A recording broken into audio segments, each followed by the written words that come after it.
Alright. Should be going now, right?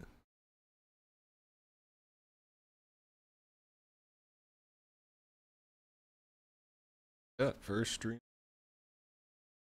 Pretty exciting.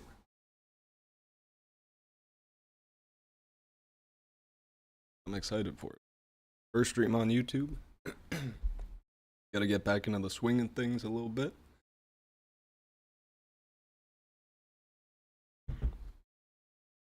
Take a second to intro the stream and see if we get some people joining.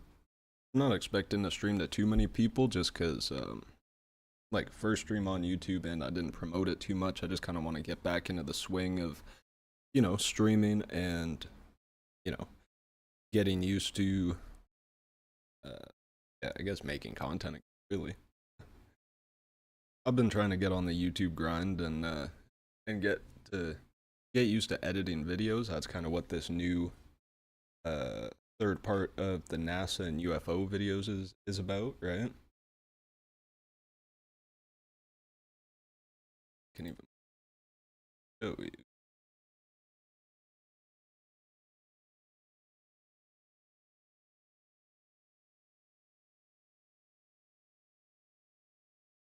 Handkerchief.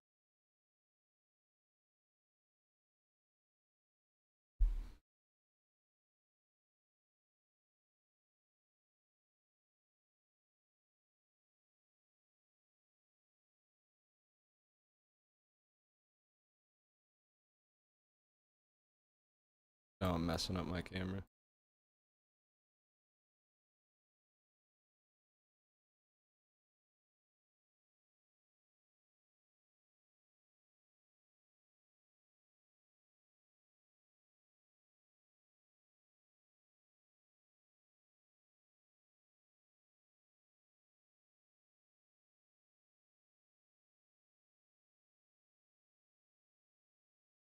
This down. There we go. See, gotta get back into the things. Yeah, you can live right now, but this new vid, the part 3 of UFOs, aliens, and all that good stuff. That just dropped. I've been trying to get back into editing with that, with you know trying to find all the clips and the right images I want to use. Because especially for a video like that, good to have good to have some nice visuals to go along with it, right?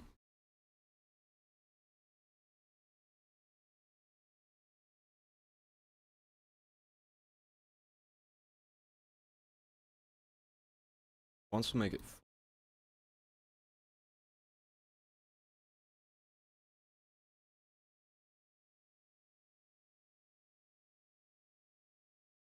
this. I had a system that was pretty good with kick getting you.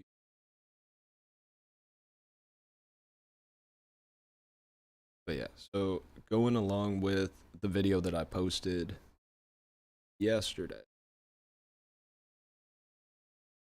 or earlier today even. I want to show some Instagram clips I saw that kind of go along with this. Talking about like plasma energy and ionization of particles.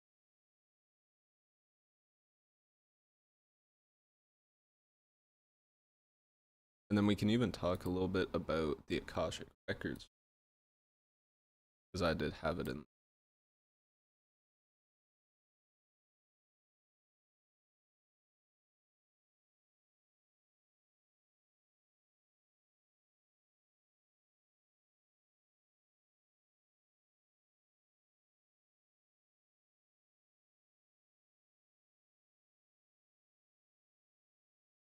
This is the Akashic records, basically. Test, test. Oh,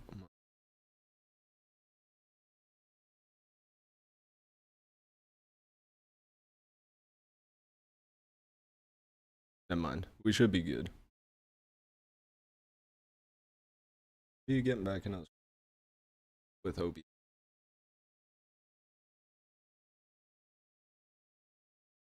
Akashic records.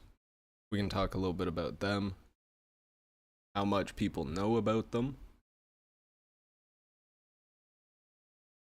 Have the reader go. The Akashic records are a collection of all thoughts, feelings, actions, and events that have ever happened, according to occultism. They are said to be imprinted on Akasha, a fluid ether that exists beyond the human senses. The Akashic records are believed to be encoded on a non-physical plane of existence, known as the mental plane. The Akashic records are part of the religions of Theosophy and Anthroposophy.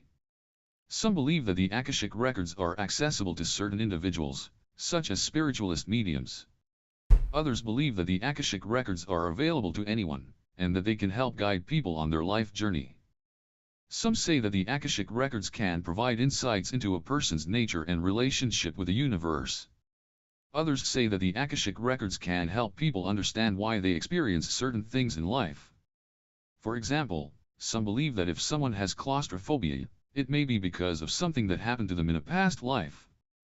There is no evidence that the Akashic records exist, and scientific research in this area has not been very successful. True. Obviously, it's going to have some scientifically, but to be fair, with all the evidence surrounding like downloads, tapping into past lives or, the meditative state, giving people ideas or influence, makes me think that there is some validity to it, right? And I think the whole idea is just kind of like what we're doing in a physical sense with AI and computers. I think that the Akashic records are more a spiritual version of that in the ether, more closely related to like what Tesla was talking about with his Tesla towers and stuff, right?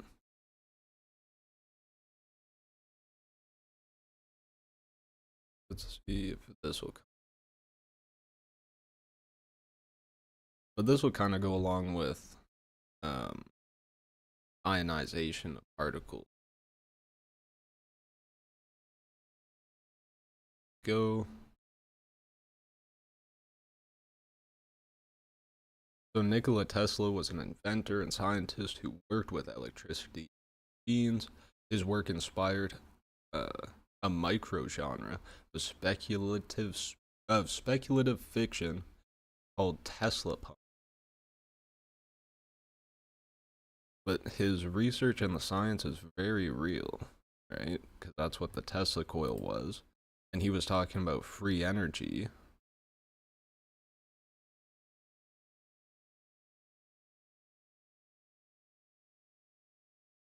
This stuff, right?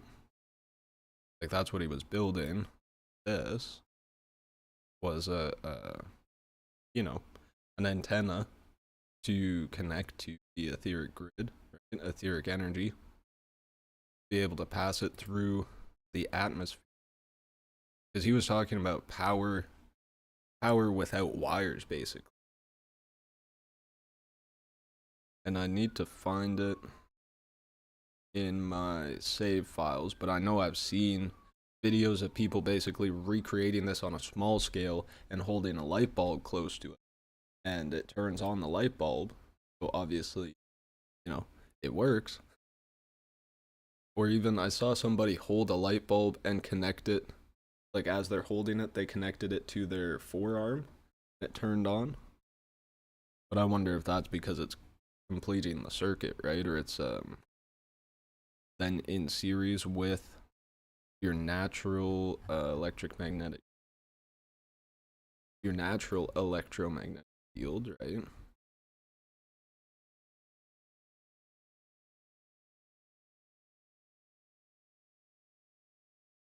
This stuff, which just so happens to look like a Torah field, or a torus, I guess. That's this four-dimensional sphere shape. Or I guess we can visualize it in 3 dimensions as a donut, but I think it is supposed to be dimension.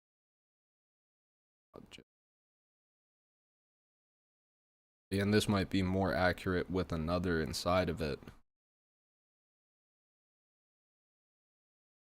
But here, let's look up how a torus Again, new video up on the channel.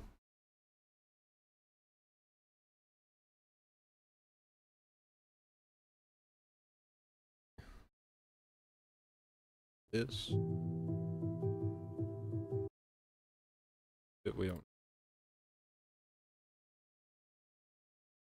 What is it gonna show? The.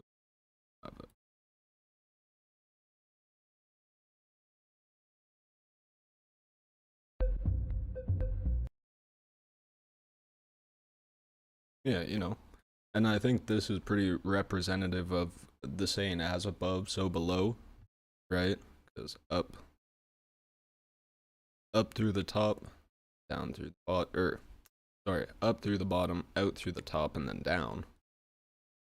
The inverse of what I just said. And then that gets into what, you know, Eric Weinstein talks about with his stuff. Add that to watch later. And I want to be careful with the copyright and stuff since I am streaming on YouTube now. And I wonder if my music would take down my own stream because it's not connected necessarily. I don't think my DistroKid is connected, or there's a way to basically tell your streaming service that whoever's playing your music is allowed to. Might have to set that up. Go through. Yeah.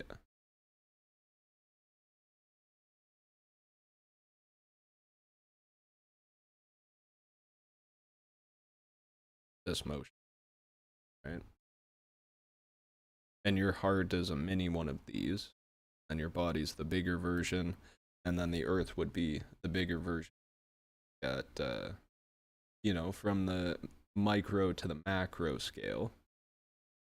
And I think we can even add this to, yeah, the electromagnetic. We can add this to Miro. Other pick.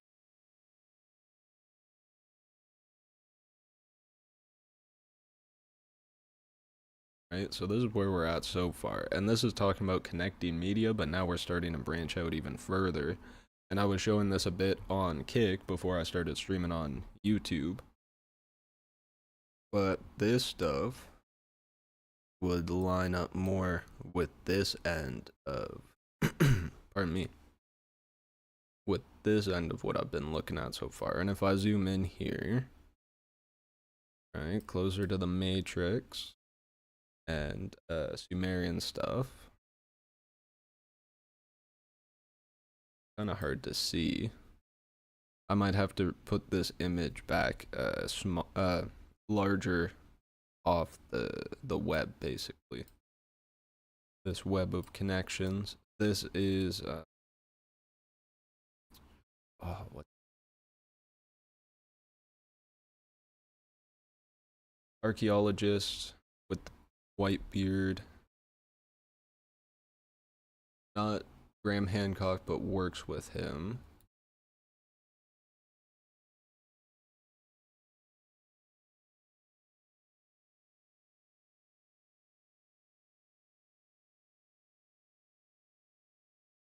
Oh. Yeah, Randall Carlson.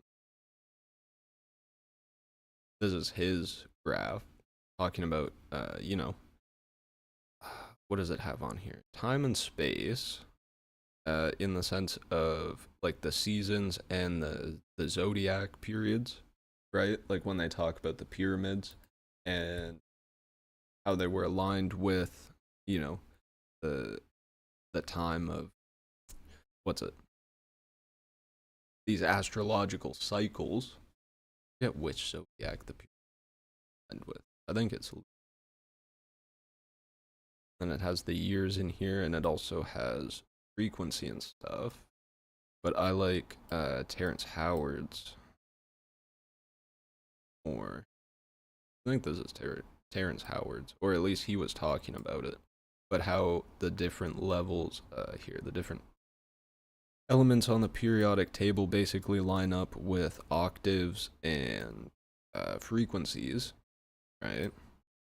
You can see carbon would be between the 4th and 5th octave, right? That would basically be the do, right? If you think do, re, mi, fa, sol, la, di, do, and then you get back to do again, right? And then in a spiral, think of it bottom, and this is basically pulled all the way out, and then you can see the cubes here.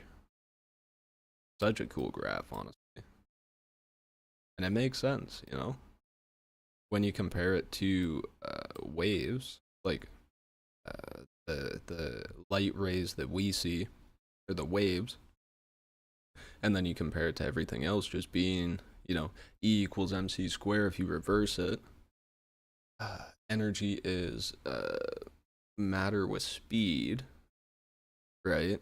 So speed, I have to see it written down to be able to cite it properly, but if you reverse the formula, you're talking about like light and waves, and the speed in which the energy moves basically affects how you perceive it and are able to interact with it, you know?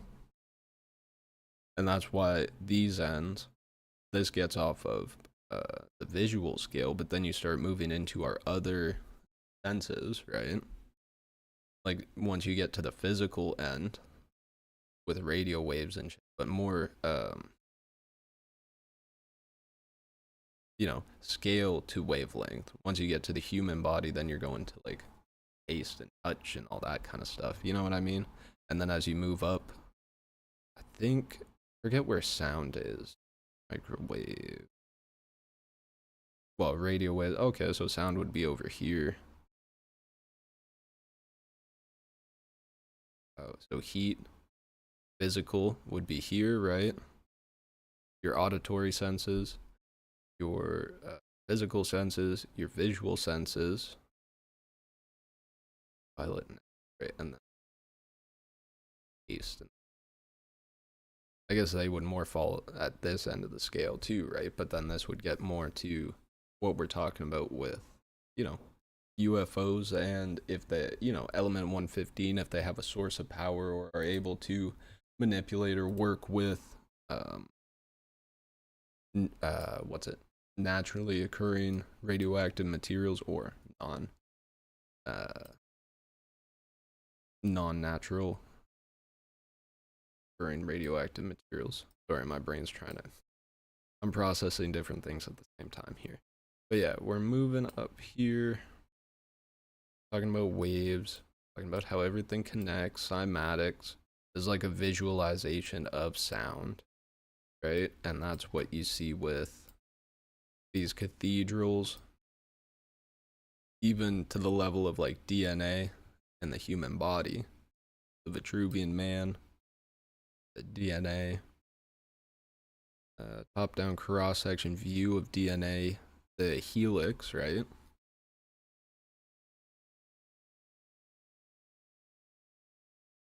Sorry. Top-down cross-section view of the DNA helix during different states of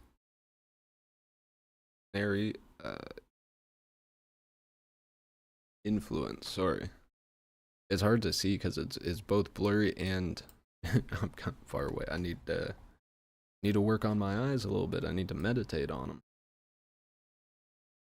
But yeah, just seeing how it all connects. I feel like this is what they were talking about in the old architecture, and then connecting it to our new architecture. Why do we keep building yours? And you know, it's reminiscent of Charles Xavier's, you know, oh, I forget what the name.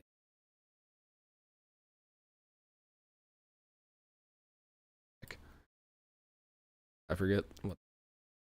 And then, you know, it kind of relates to oh, what's it? Can't think today. Maybe I need to get myself coffee on it.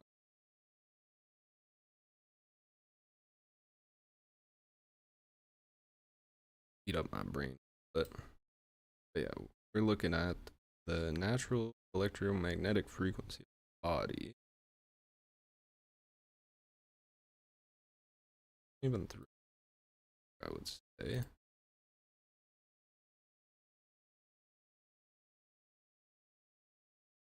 Since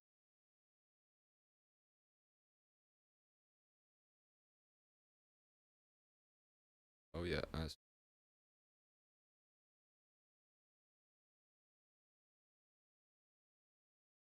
this song.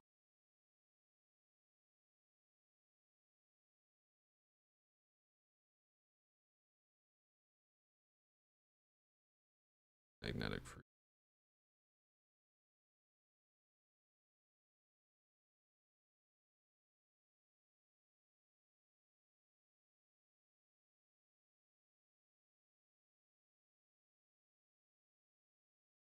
With the sun slash which I feel like this is a pretty accurate representation of, you know, you in the world as well, you in the universe. But, you know, with these outside forces that influence you, you have the ability to kind of force field in a way,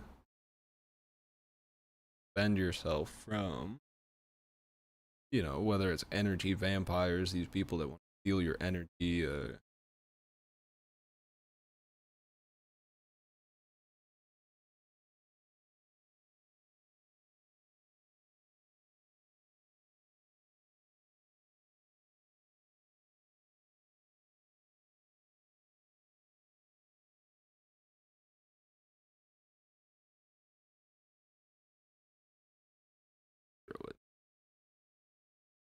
doesn't have to be perfect. And I should start spacing stuff out a little bit more anyway.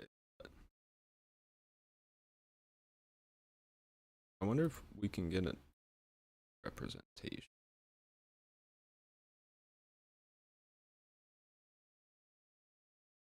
Yeah, but that's pretty.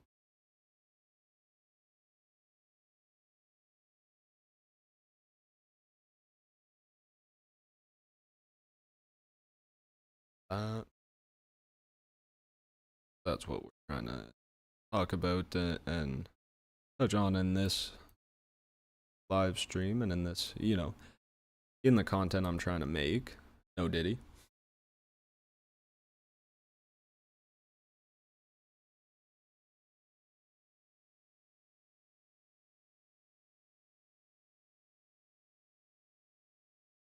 Other stuff I have saved. I also have stuff of Gravity Falls. Could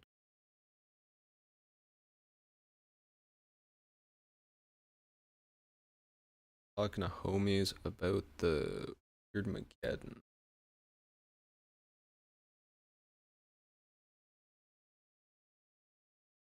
Affected by the coin.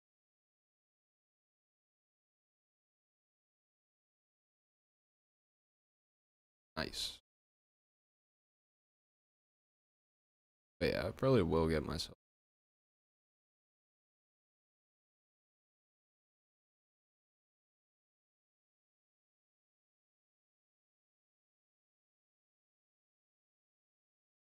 Dude.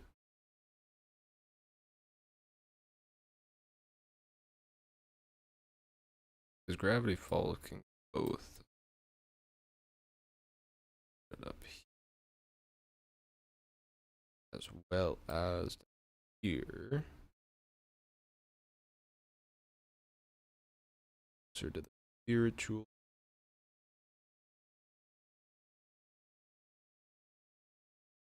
See, the file format is kind of annoying.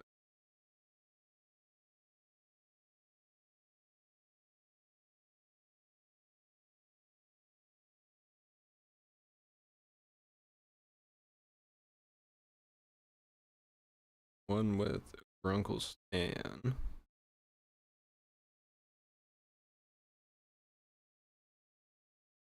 Yeah, that would be good. Use that. And then the money, along with his hat.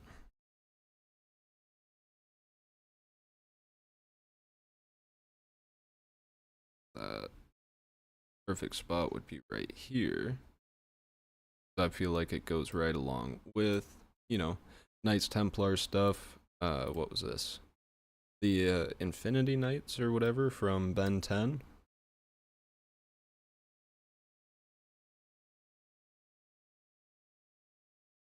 right? But Ben 10 in itself with the aliens and the Omnitrix, different forms. I don't know, and I feel like a lot of these are talking about, similar to the Bible in the sense of its symbolism for, what we can perceive in the real world, or what we could have the ability to perceive or to manipulate if we, trained our abilities maybe. I think that's kind of what Mangala was doing with his work, and then subsequently with MK Ultra stuff, right? That goes into, X Files, Pine Gap, Stranger Things, Stranger Things, and then all these different forms of media kind of depicting that same story. And sure, it could be a story, but I feel like there's enough evidence out there. If people really put the pieces together, they could form, they could get on a better track or the right narrative maybe, but, of course they want it covered up and muddy. They want to muddy the water, and they want people to think it's all fiction or it's all made up, like, oh yeah, time travel or the manipulation of stuff. And that's kind of what I want to touch on too, and this is talking about like the orbs that we see, because I have a clip saved on the Danny Jones podcast. That up. Recent. Thought this morning, and it made me kind of second guess what I know about, or what I thought I knew about this stuff. Yeah, good.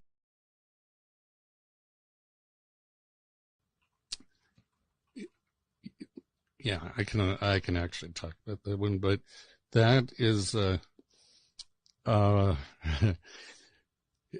it's really bad. But the people that see orbs in the sky, Yeah. go around that I don't fly want to get faster. UFOs? copyrighted by this UFOs. stuff, Yeah, right? there's because they're talking about UFOs, and he's part of the Gov. they were flying F-18s, these Oh. Navy pilots, and one of them's coming in here in 2 weeks. He's Ryan Graves. Okay. He's a Navy pilot. Talking about the Danny Jones podcast. I want to see if I can find this episode too. All of a sudden, they were seeing these things darting around on their radar. But yeah, sorry, I'm trying to find the right spot for Say and see if he knows about it. Okay. get the right info. So out what of we this. do is we play with our own forces to make sure our trickery will work on the enemy. And those are directed energy weapons, of where we do intersecting beams or focus beams into the atmosphere. And notice they're always in the atmosphere to excite the electron orbitals of the oxygen and nitrogen in our atmosphere. It causes a glow, and it causes ionization. That So oxygen and nitrogen ionization.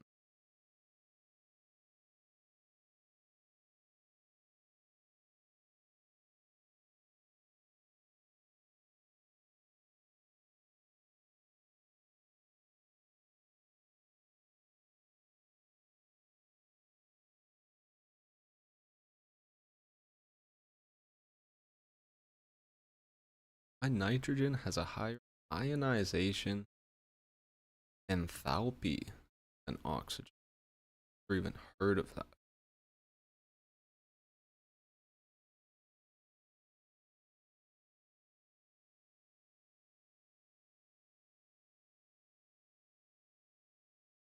Ionization.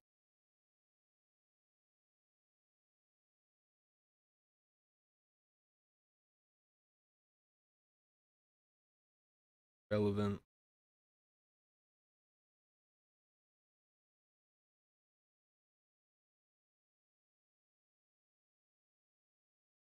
Nitrogen has a higher ionization than oxygen. So obviously, this is, scientific data and probably research they were doing on these direct energy weapons, but it's never going to be what we're trying to find, of course.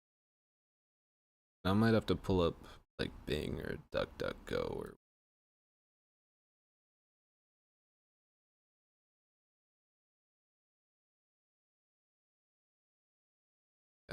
Watch this. Yesterday we talked about ionization energy and why it's easier to take off the 1 2p electron in boron's valence shell than it is to take a single 2s electron from beryllium, because Yeah, that's not really what we're looking for. Video. Let's try and find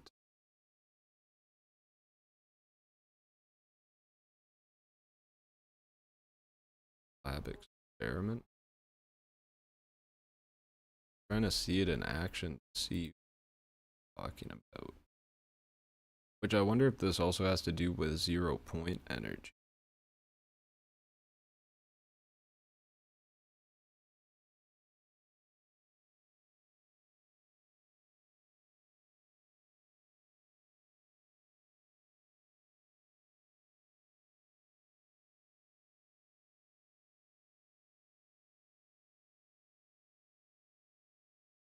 Ionization of carbon, nitrogen, and oxygen.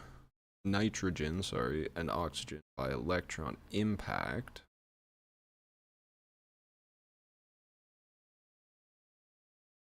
Abstract. Total ionization cross sections of neutral carbon, nitrogen, and oxygen atoms by electron impacts are presented. In our theory, we have included possibilities that some target atoms used in an experiment were in metastable states close to the ground state. B, that excitation, autoionization of 2s2 United States may be and ions used in experiment cited low-lying metastable states.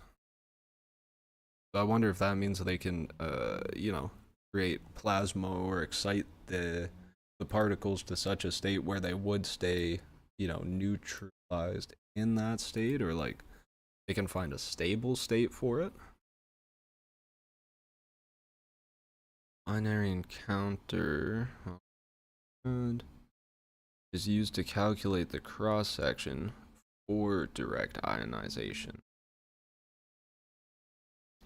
Plane wave Born cross section scaled by the method developed by Kim in 2001 is used to determine the contributions from from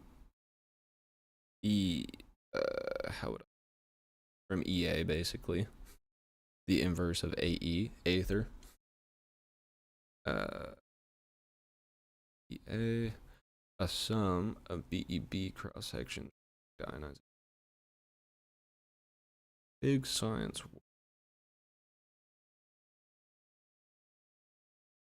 They don't have anything other than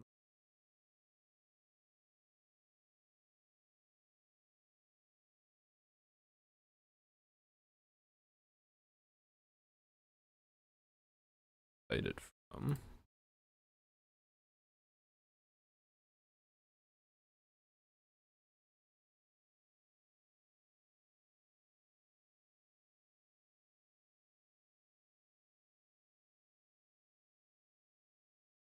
Interaction mediated by atoms, photons, electrons, and exciton.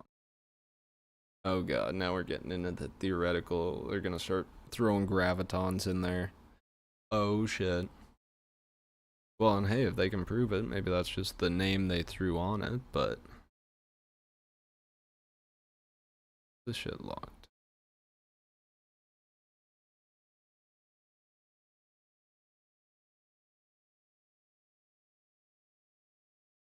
Get the guy to read it.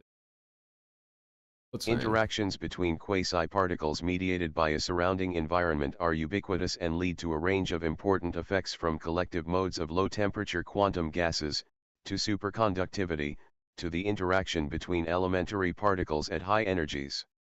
This perspective article is motivated by experimental progress in the fields of quantum degenerate atomic gases, cavity QED, and two-dimensional, 2D, semiconductors, which enable a systematic exploration of mediated interactions in new settings and regimes. We first describe how to microscopically calculate the quasi-particle interaction using perturbation theory, diagrammatics, and the path integral, highlighting the key role played by the quantum statistics of the quasi-particles. Recent theoretical and experimental insights into quasi-particle and mediated interactions in general obtained Quasi-particles. from atomic gases are then discussed, after which we focus on hybrid light atom systems where a remarkable long-range photon-mediated interaction can be realized. Next, we describe puzzling results regarding the interaction between quasi-particles in 2D semiconductors. We then discuss how mediated interactions open up ways to realize alternative quantum phases in atomic and hybrid atom photon systems as well as 2D semiconductors, and the perspective ends by posing some open questions and outlook.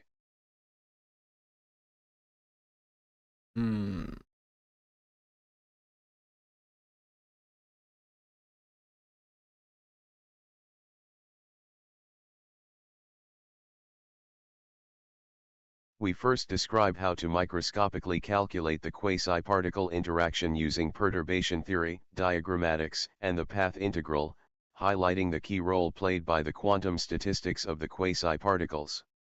Recent theoretical and experimental insights into quasi-particle and mediated interactions in general obtained from atomic gases are then discussed, after which we focus on hybrid light atom systems where a remarkable long-range photon-mediated interaction can be realized. After which we focus on hybrid light atom systems where a remarkable long-range photon-mediated interaction can be realized. So, go back here. Theory.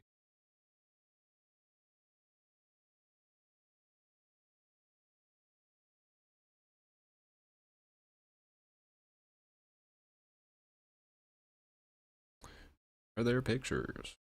Actually, I should Google images. That'll. Oh, fuck.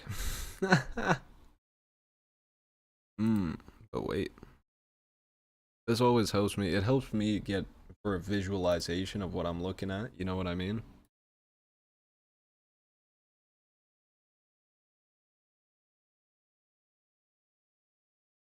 So I wonder if that's just like the like possibility. Basically chance.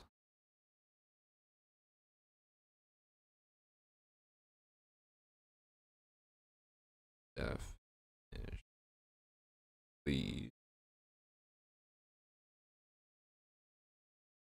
The theory is a method used to solve complex problems by analyzing small or large parameters in different equations.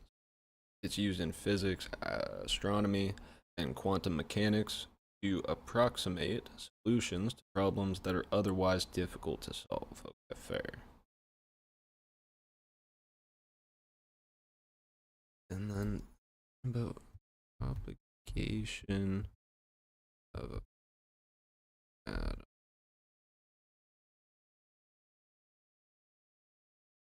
Light propagation is the process in which electromagnetic waves transfer energy from one to another. That's what we're looking for. Get an image of this.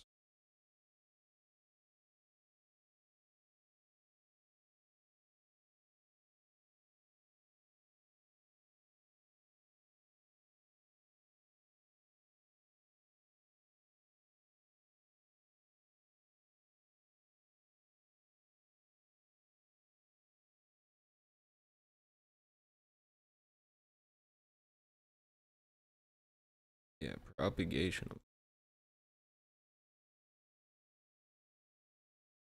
And I wonder if this is basically what they're doing.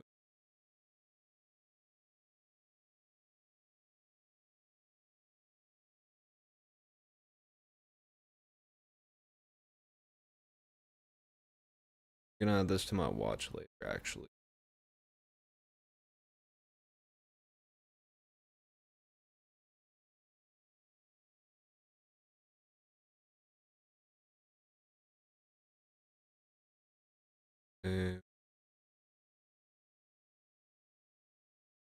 Actually, yeah, I wonder if it is. Watch. Nope. Not there for now. But yeah, I think that's what we're looking for in terms of once you start looking into the planes with the beams on the front of them. Well, and I wonder if that's what.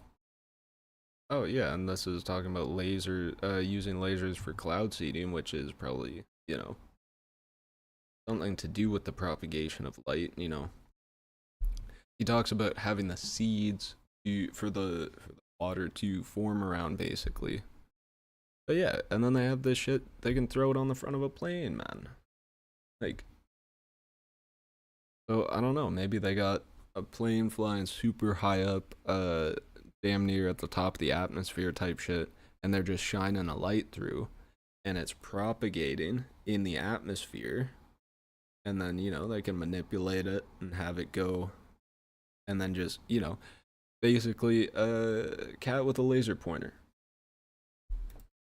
You know, I think that might be more likely, a more likely scenario.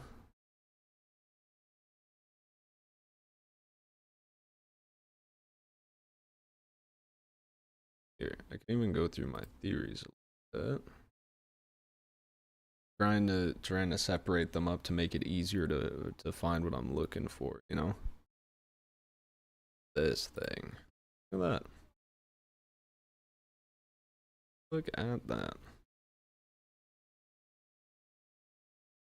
So I wonder if that's gonna be you know, Project Bluebeam. Because that's what that clip was talking about that I just showed, where he's talking about light propagation and airborne laser. Modified Boeing 747 400F with a megawatt class chemical oxygen iodine laser or coil mounted inside. Sick. And then I wonder, yeah, it should be able to shoot it up too, so you could even have a plane, flying here, shooting the shit up in front, having this, right? Manipulating orbs or whatever you want, and then because it's coming from one point, so it's easier to manipulate it and make it look like it's moving all crazy. Who knows? I don't know, man.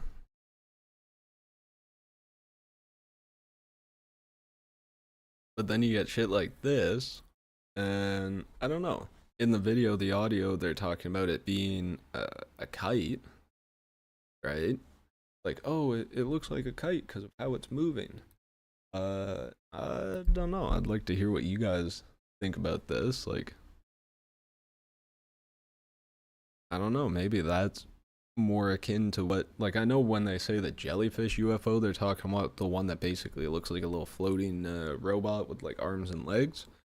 But that seems more akin to, you know, a jellyfish, octopus, UFO. And why does it remind me of what's the thing from The Incredibles?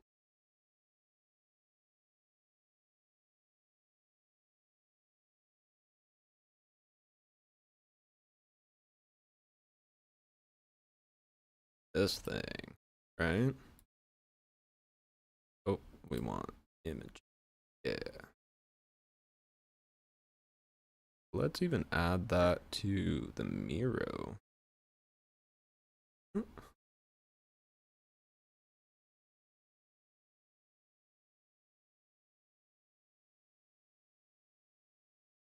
Trying to find a good image of it. The thumbnail, but that we can't actually go to the file format. Add this one. Or no, it doesn't have a background. Ugh.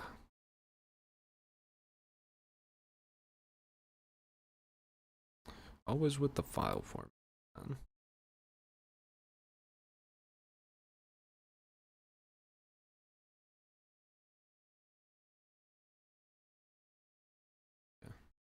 Let's see about this one. Same thing. Flipped from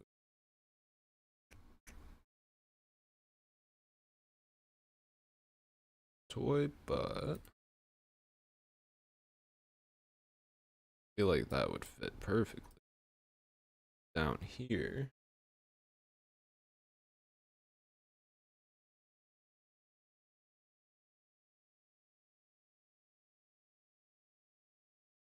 Right? Kind of mech idea. And I was even thinking about this earlier, like what if hey.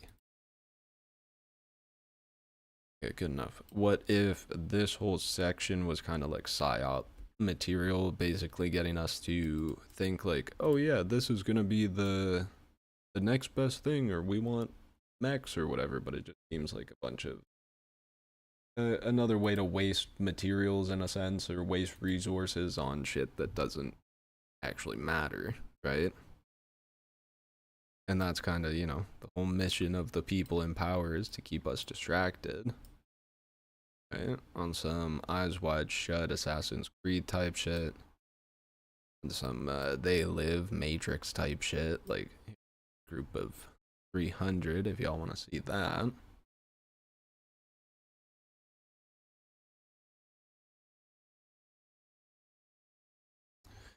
But yeah, I feel like it's coming together.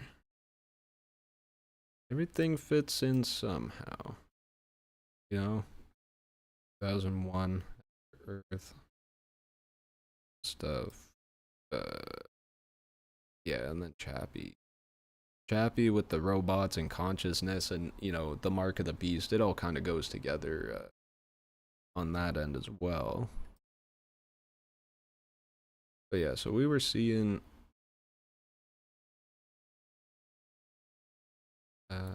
this.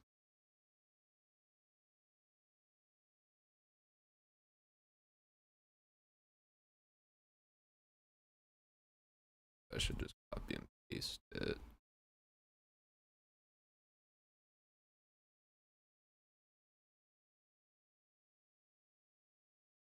I should pop it up.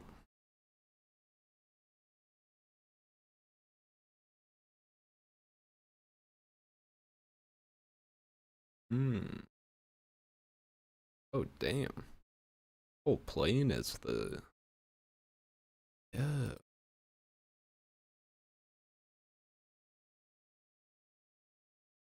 Man.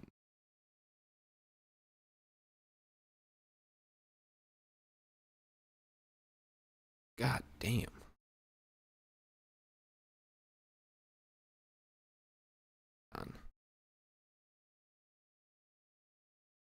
And I bet that's why they did the whole what's it, that new thing with Boeing where they're like, oh, it's a plane that can carry other planes.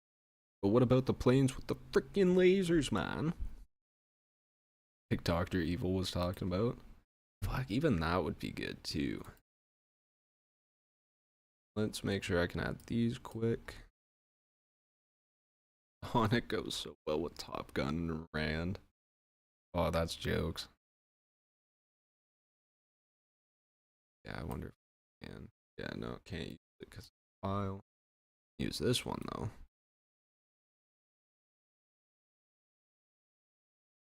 What do you get when you mix Top Gun and Rand? Or I guess, Lockheed. Or I guess Lockheed and Boeing.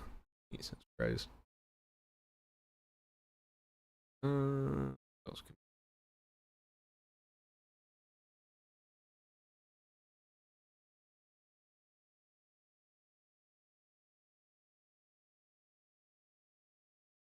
get an image of it firing? Not 2 pixels, please. Yeah, look at this shit, bro. They could definitely use this for cloud seeding, fucking shooting you know, using it for war purposes, basically. Like that. Or, you know, manipulating us like cats with a laser pointer. I would assume. Why wouldn't they?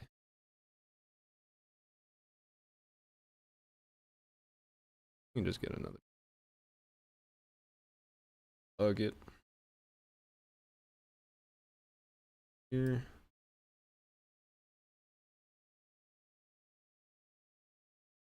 Again, someone made a good point. How do you get the money for it? Oh, I wonder. I wonder if you know, or if you see. Or fuck, I'm messing up the lyrics. Oh god, butchering the shit out of it, man. I wonder if you know what it feels like. What it feels like to get shot by a laser 747. Yeah, that's crazy. That's crazy. Still. Oh wait.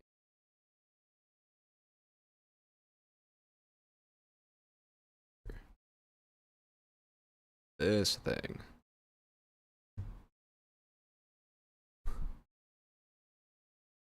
Oh yeah. Oh yeah, it's a plane with other planes. Oh hell yeah. Dumb, bruh. Here, let me give this a little crop. Custom. The mothership. Oh yeah. Let's use the taxpayer money for this. Oh yeah. Bro, what are you talking about, man?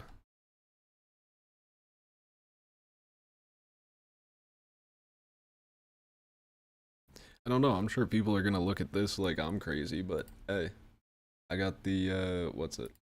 Philosopher's disease, man.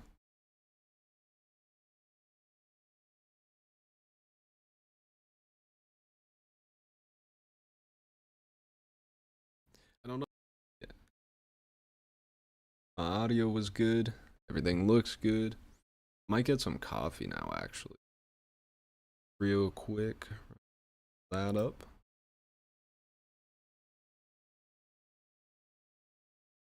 This, but I think we're spot on with the light propagation, right?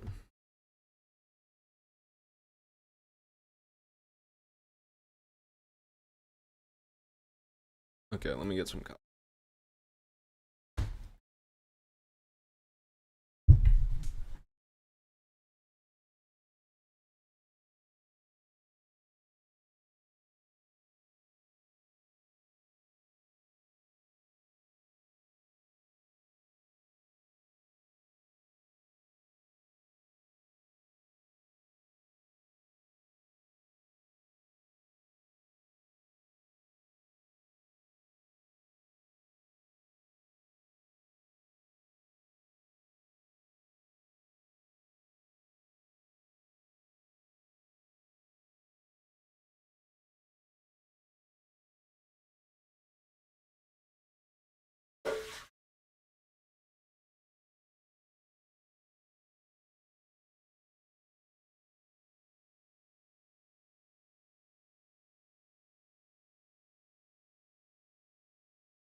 The coffee's brewing.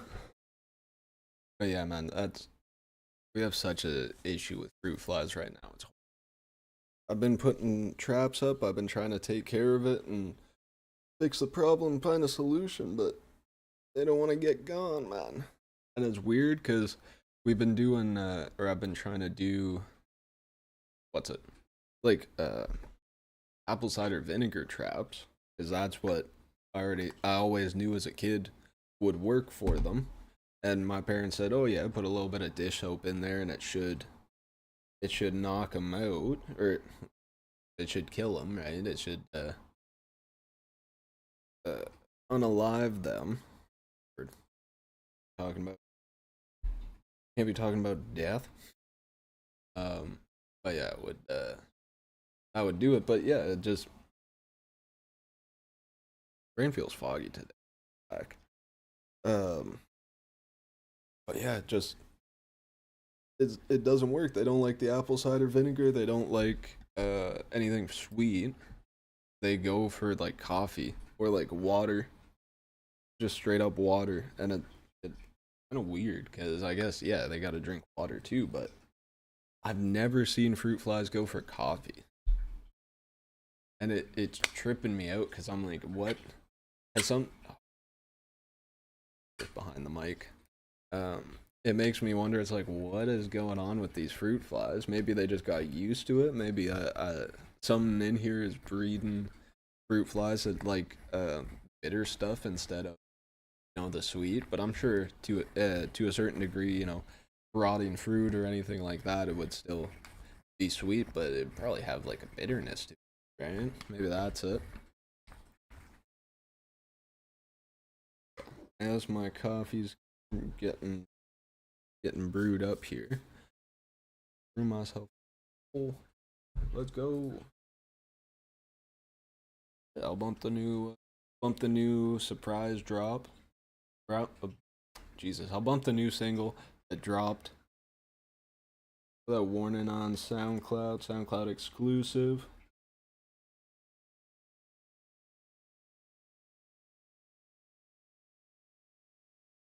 Yeah, I think it's pretty good. It's the original version of a track that dropped a while ago, 2023. But when I was working with the producer, I had the bars to this beat on the original song, and he kind of did a remix with it, and I dropped the remix as the single, but now I just surprise dropped the original version. It was a good start to 5 kind of thing.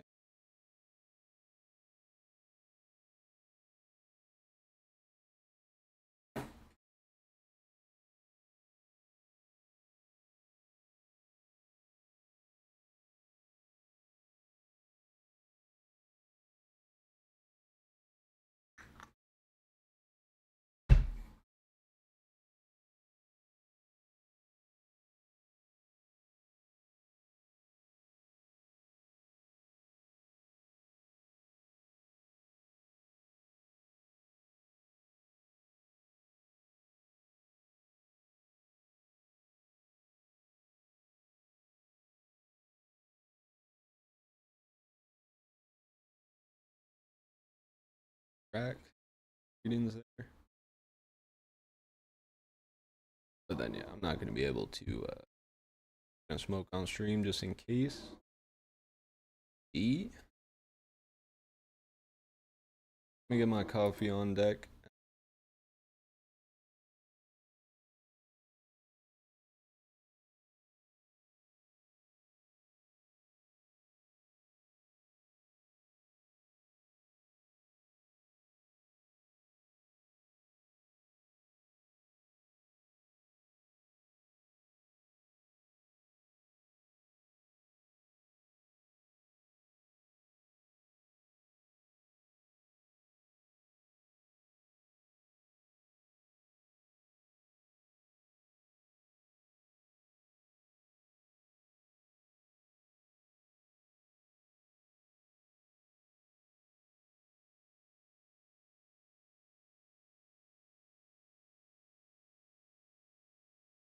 Gotta get some fresh caffeine.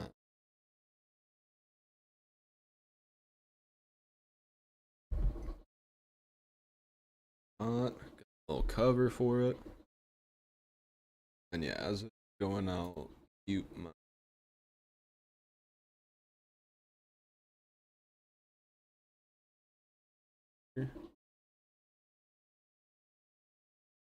About the volume.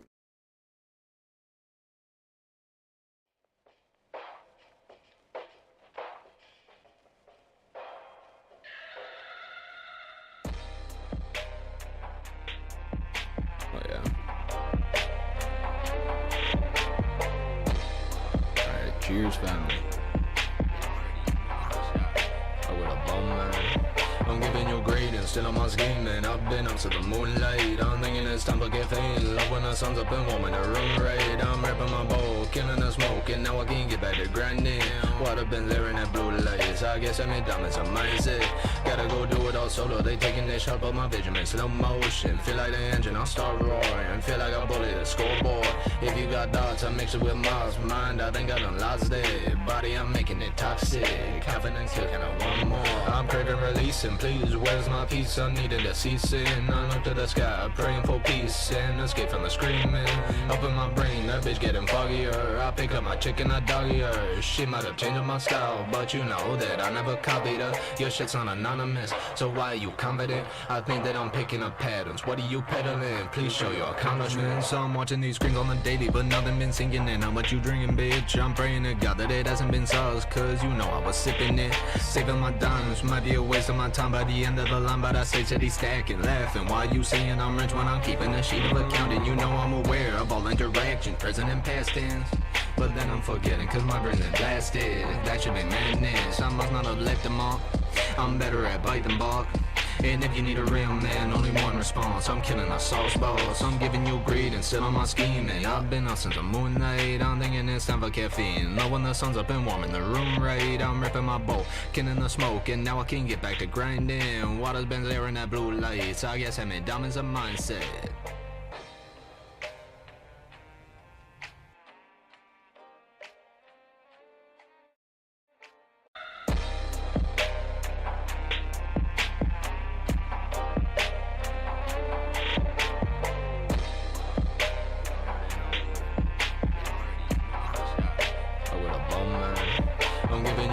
Still on my scheming, I've been up to the moonlight. I'm thinking it's time for caffeine. Love when the sun's up and warm in the room right. I'm ripping my bowl, killing the smoke, and now I can get back to grinding.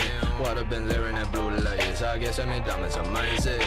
Gotta go do it all solo. They taking their shot, but my vision makes slow motion. Feel like the engine, I'll start roaring. Feel like a bully, the scoreboard. If you got dots, I mix it with Mars. Mind, I think I done lost it. Body, I'm making it toxic. Confidence, kill, can I want more? I'm craving releasing. Please, where's my peace? I needed to cease it. I look to the sky, praying for peace and escape from the screaming. Up in my brain, that bitch getting foggier. I pick up my chicken, I doggy her. She might have changed my style, but you know that I never copied her. Your shit's not anonymous, so why are you confident? I think that I'm picking up patterns. What are you peddling? Please show your accomplishments. I'm watching these screens on the daily, but nothing been sinking in. How much you drinking, bitch? I'm praying to God that it hasn't been sauce, cause you know I was sipping it. Saving my dimes, might be a waste of my time by the end of the line, but I say steady stacking, laughing. Why you saying I'm rich when I'm keeping a sheet of accounting? You know I'm aware of all interactions, present and past tense. But then I'm forgetting, cause my brain is blasted. That should be madness. I must not have left them off. I'm better at biting bark. And if you need a real man, only one response. I'm killing a sauce boss. I'm giving you greed and still on my scheming. I've been up since the moonlight. I'm thinking it's time for caffeine. Love when the sun's up and warm in the room right. I'm ripping my bowl, killing the smoke, and now I can get back to grinding. Water's been there in that blue lights. I guess I made diamonds a mindset. Not too bad.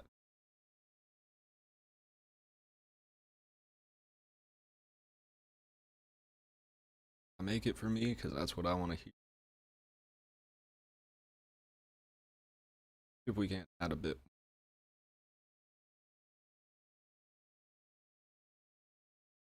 back through.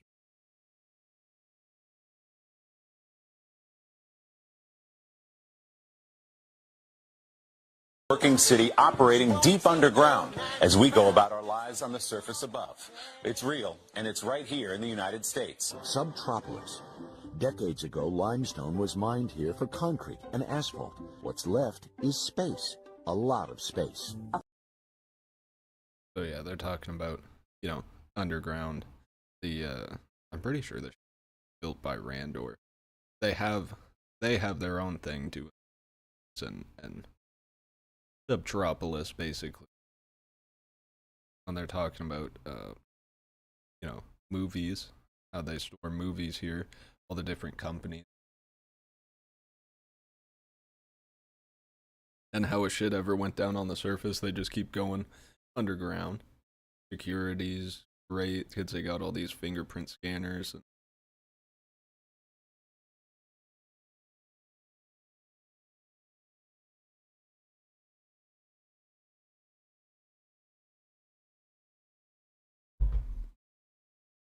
Nice, man.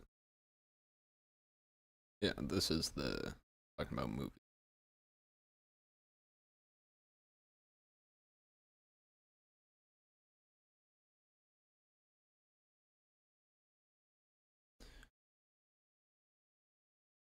First, they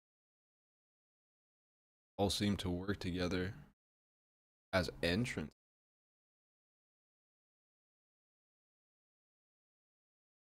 Everywhere I go, from probably from Long Beach through Hollywood Hills, Griffith Park, and North Valley on both east and west sides. Pasadena is also a part of LA holding a hidden past.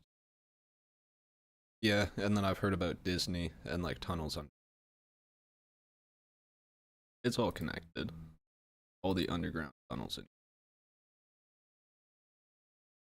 thing free.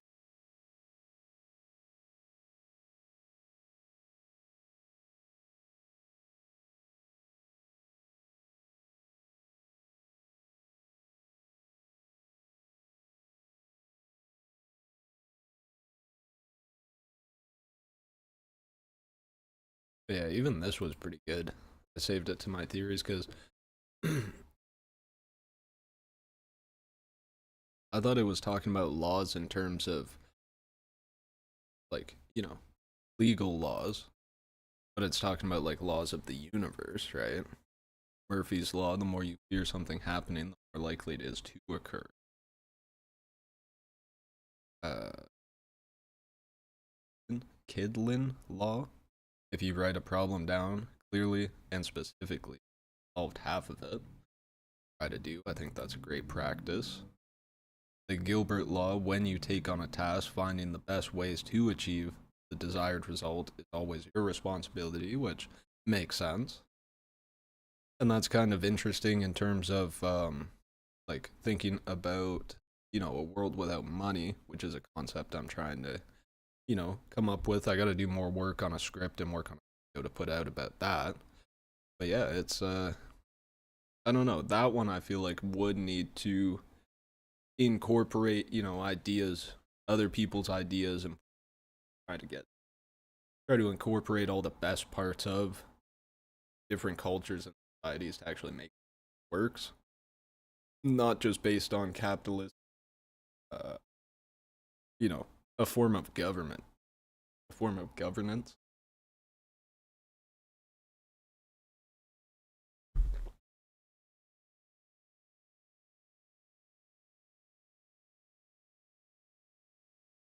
We keep going here. The Wilson law: if you prioritize knowledge and intelligence, money will continue to come. So it kind of follows. It shouldn't be your money shouldn't be the thing you go for. It should be the intelligence, which I agree with. I feel like that makes sense.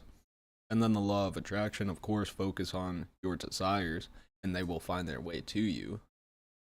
That kind of relates to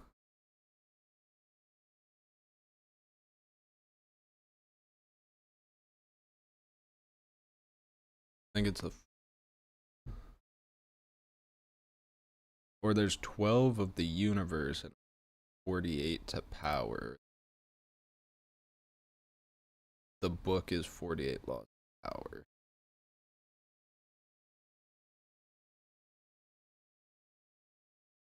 Up.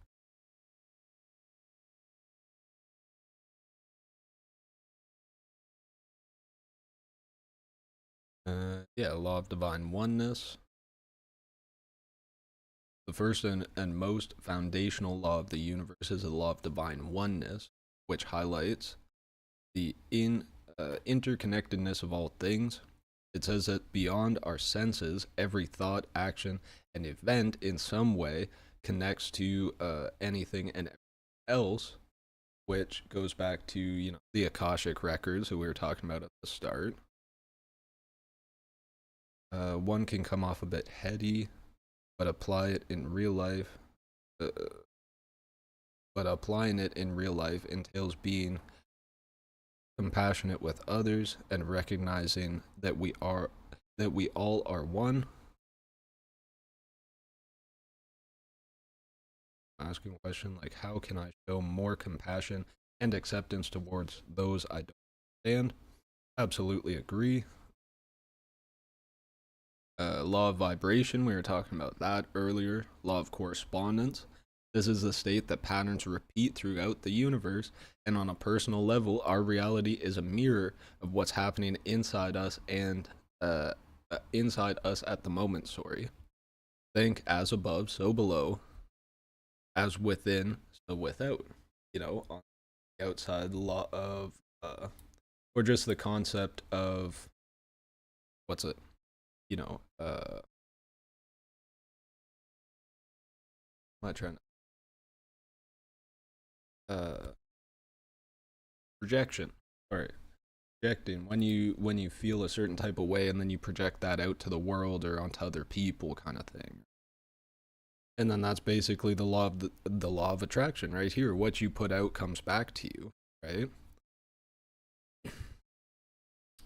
The law of inspired action, closely related to the law of attraction. The law of inspired action is all about taking those real accountable steps to invite what we want into our lives. Often the inspiration comes from within. Inspired actions is that gentle internal nudge. It's not always a plan of action, which I have heard, if I can find it in my history.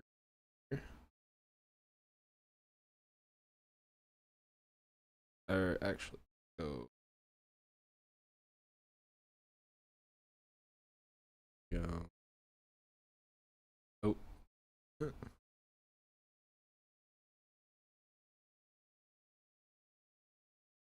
And a recent one.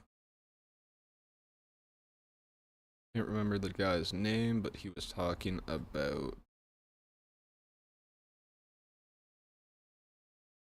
Here, let me see if I can find this one, most recent one. PSYOP expert inside the minds of a master manipulator. And I'm pretty sure it talks about being CIA.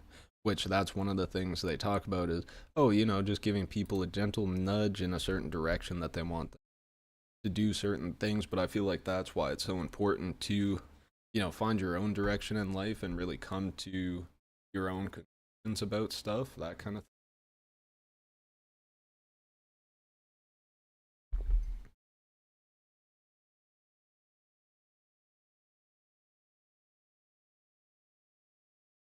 And how to apply it.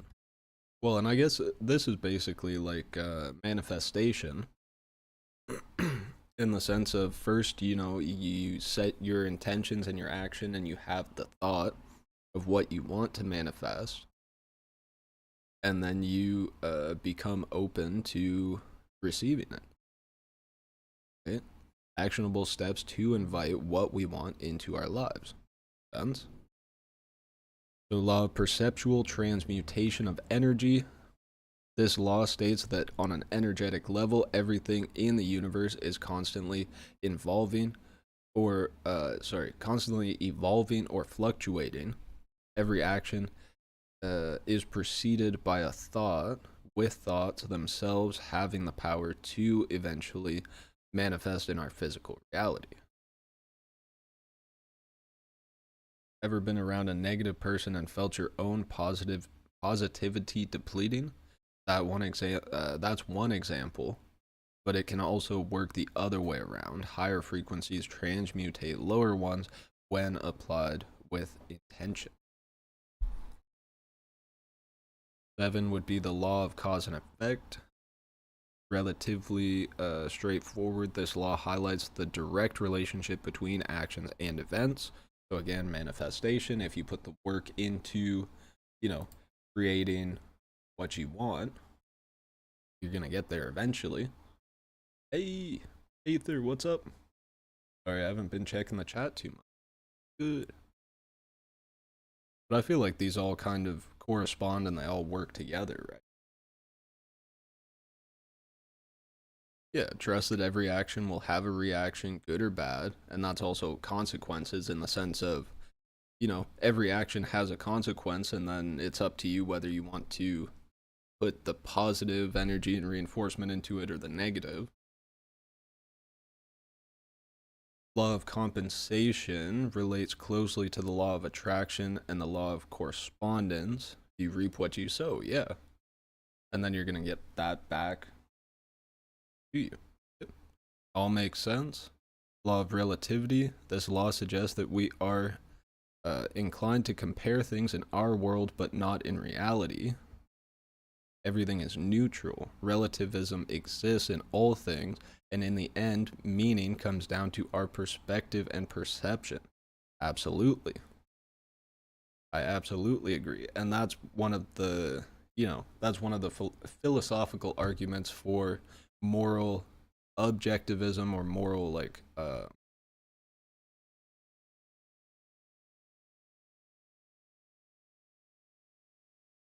versus relativism. Right. Is there an objective good or bad, or is it just relative to your perception and perspective of the events that transpire, right?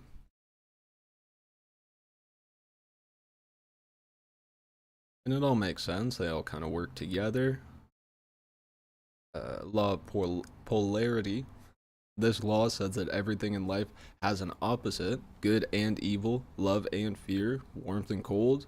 The key is understanding these are all two sides of the same coin, right? You have to have the hills for the valleys. You have to have the good for the bad. You have to have the cloudy days to appreciate the sunny ones. Like it all works together. Makes sense. The law of rhythm. Cycles are a natural part of the universe.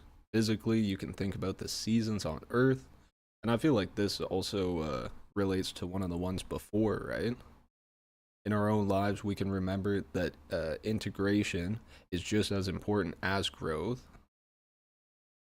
We expect ourselves to be one way all the time, whether we're thinking about our health or even productivity, but this is not sustainable, right? And that also relates to embodying all aspects of reality or all the different cards in a tarot deck. You are one person, but you have the ability to embody all the archetypes or be whoever you want to be, basically. And then, sorry, this is also, what's it? Like the yin and the yang, right? Which I think is going to relate to this, the 12th law of gender. It has to do with the masculine and feminine energy that exists in all things. Kassir, not sure how to properly, notes that much of our society has historically operated from a masculine hustle and do mentality, which doesn't allow for much room to just be. Makes sense. And then the takeaway from it all, the 12 universal laws, before you get too overwhelmed, integrating them into your life is more about understanding and conceptualizing them in a way that makes sense to you.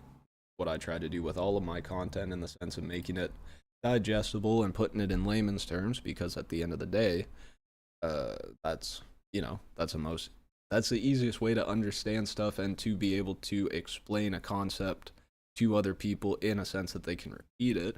Kind of like what I was doing with the ionization of particles and the lasers they put on plane. Basically like a laser pointer for the people, and maybe that's what we're seeing with the orbs of light.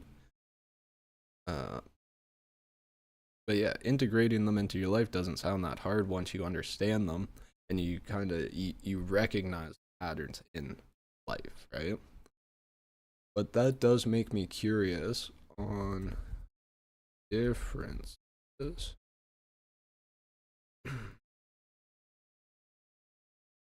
Masculine, feminine. What is Gemini? The divine masculine. Sorry. The divine masculine and feminine are energies that are often described as having different qualities, purposes, and ways of working. Divine masculine, this energy is often associated with qualities like strength, logic, action, rationality. It can also be described as being responsible. It can also be described as one being responsible, courageous, and solution oriented, whereas the divine feminine energy is often associated with qualities like intuition, creativity, new, nurturing, sorry, I was thinking nutrition, nurturing, and emotional intelligence. It can also be described as being expressive, flowing, and self-assured. Makes sense? Hey, what's up?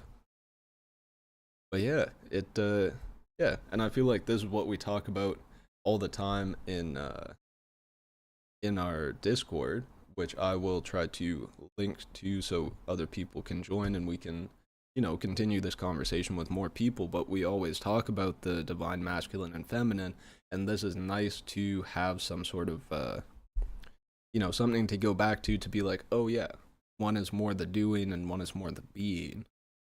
And it's something that we should, remember and also try to embody both sides of it, right? Because, at the end of the day, that's all you can do. Gratitude and acceptance for what you can and can't change, or for what can and can't be changed. And really, at the end of the day, the only thing you have for sure power over, the thing you can change for sure, is the way you react to stuff or your perception, perspective, right?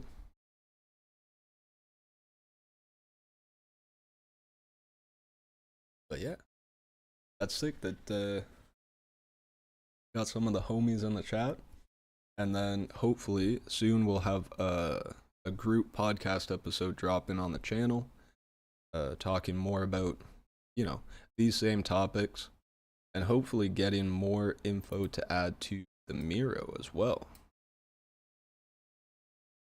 Because yeah, I've been having a lot of fun with this, and I think it does relate. I think I should throw this, a little screenshot. And I think a good image would be a yin and a yang. Beneath it.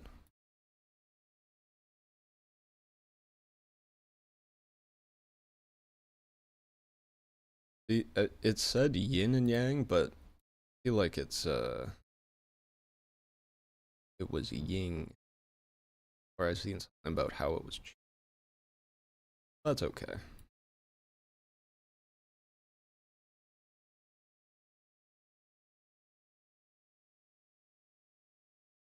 Yeah, that works. See, I feel like that perfectly represents what we're talking about, and if we take this end of stuff, download.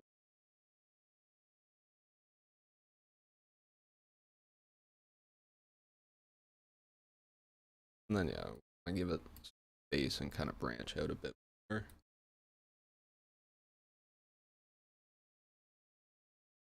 It's good to have imagery to accompany the concepts, right? And what better imagery to accompany the masculine and feminine, right?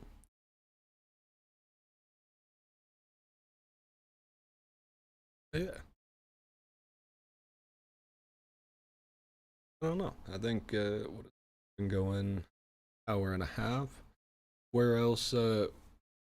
What do you think? What does this stuff make you think of? Oh yeah, the Caduceus, absolutely. Thank you, Bjorn. Yeah. Caduceus. think I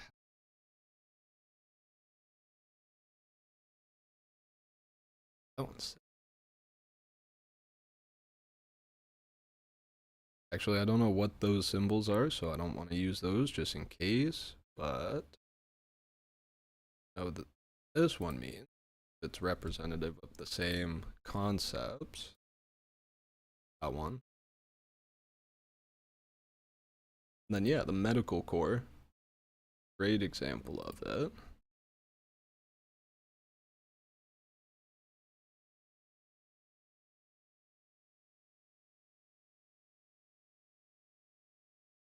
And then actually, yeah, I should get a picture of her too, right?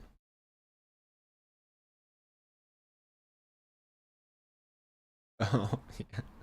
One snake, two snake, red snake, blue snake. Absolutely. Red. Oh, well, that's sick. You know, not what I was looking for, but that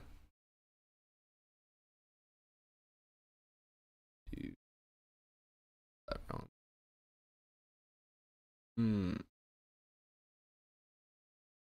See, this is how it should be with the two snakes, but then this is what we use today, or what we think of as, you know, the medical logo. Oh, that's really interesting seeing it over the red cross, like an 8-point cross, right?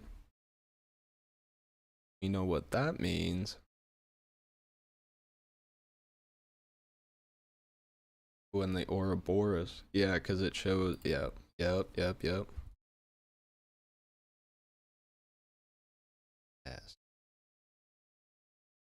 that one.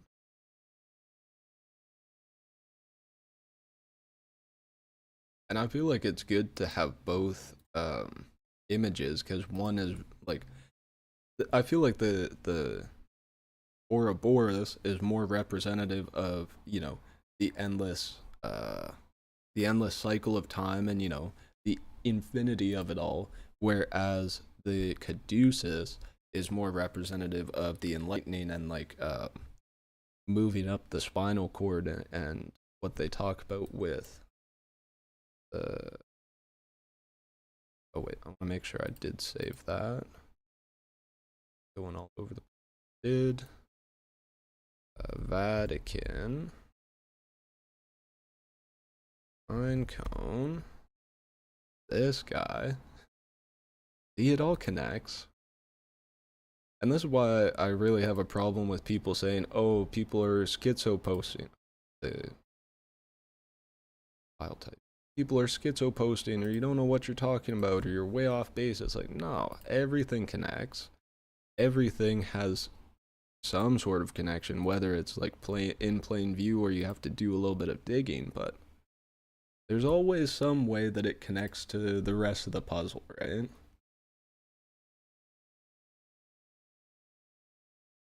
The Ouroboros from the Never-Ending Story.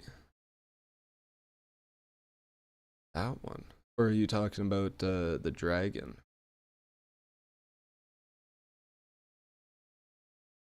Or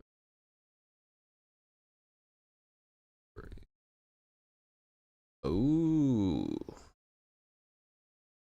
that is not the dragon. That is very cool.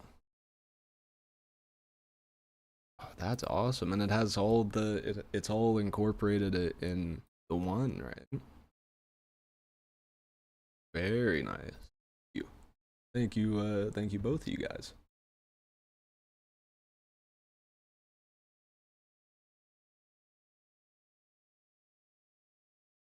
Oh, and I need to get the chat popping up on stream, because I had a way where it did on Kick, where it would pop up above my camera, but I don't have that set up for YouTube yet. So I am gonna try and get that set up for the next stream as well. But then yeah, that perfectly aligns with this stuff. The Caduceus.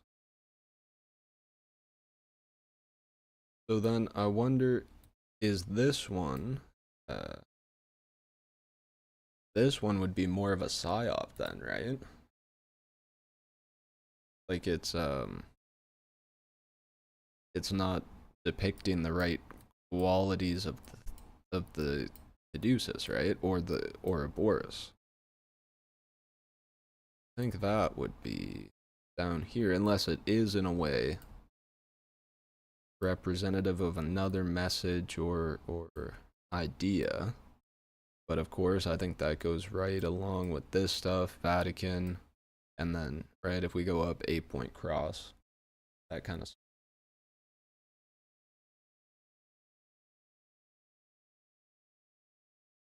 Back up.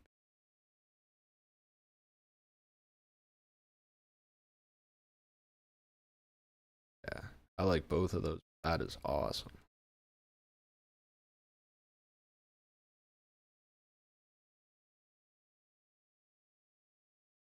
Picked in the same stuff.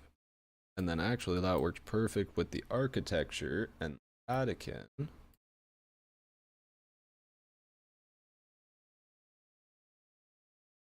This way.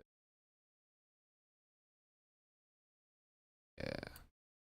I kind of want to, I should get a picture of the pineal gland brain.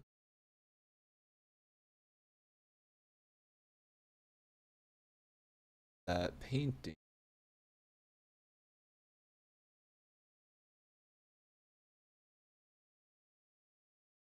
Oh, yeah, parody of the temple. Curves. Through more like, what's these ones, eh? Okay, okay, I see.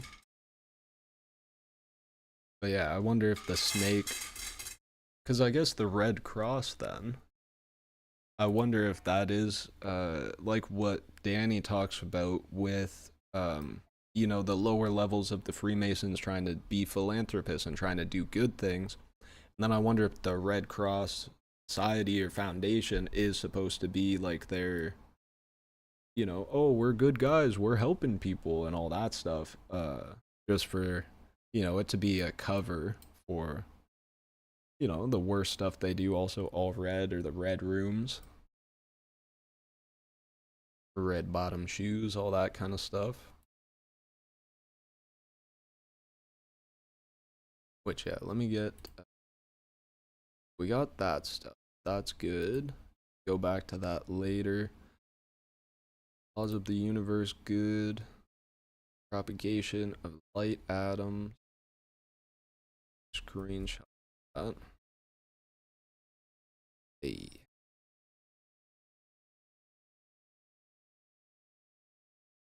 Gravity Falls, we got that.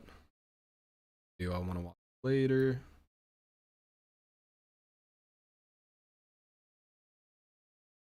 And then what was that?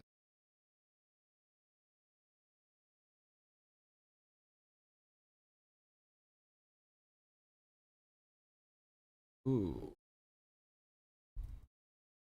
I haven't seen the logo for it if they have one. Ooh. Oh, you're saying like these guys are probably Red Cross or trying to do good, right? Oh yeah, it's all the same, like whether it's you know, the Red Cross or the UN or whatever organization, they're all kind of doing shady shit behind the scenes, right?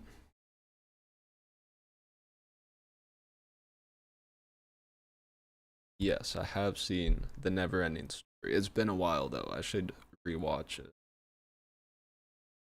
Symbolism. True. Yeah, and like I think I watched it when I was too young to really break it down at a symbolic level. I think I just took it at face value. What because I could even hop in Discord and have it off to the side so people hear us talking, and then I can pull up images on my screen if that would be cool.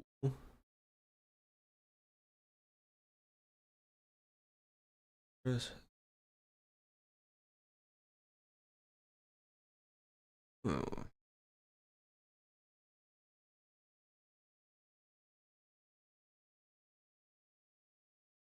Arc.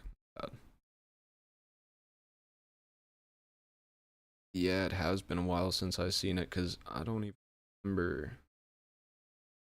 What? Yeah, I have to rewatch it. Oh.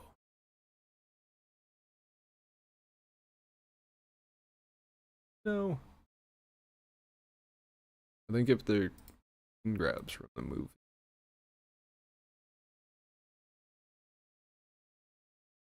Brother. I think they're all gonna be.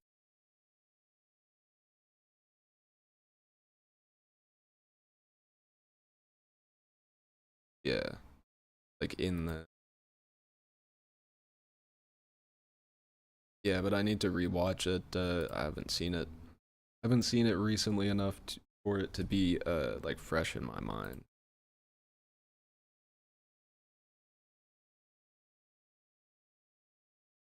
What is with the file format?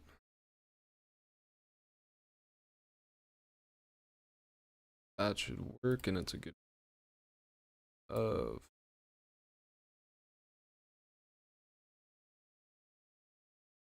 I'm gonna put that over here with the portal. And let's get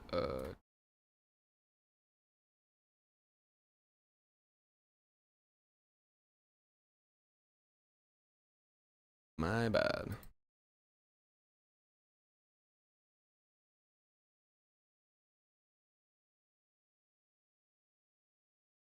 And why does it give me like Wizard of Oz and Disneyland vibes?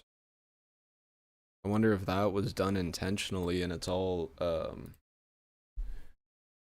like I wonder if that has anything to do with it, eh?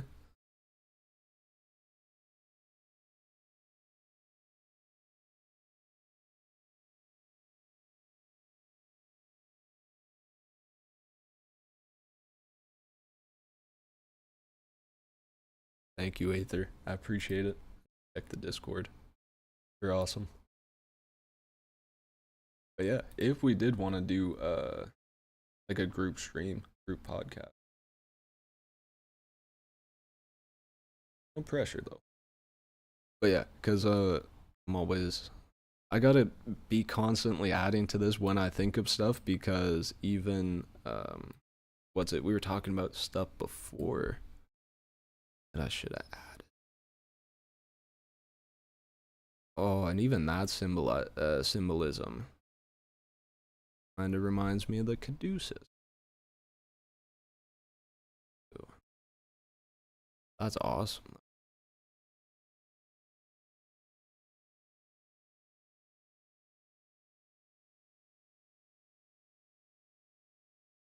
For that, because I feel like once I watch it again, be a good spot for it, or I'll kind of move it around from there. However, it would work better, where it would fit better. Yeah, and that's reminiscent of the Ark of the Covenant, Indiana Jones. And I wanted to get a picture of red bottom shoes.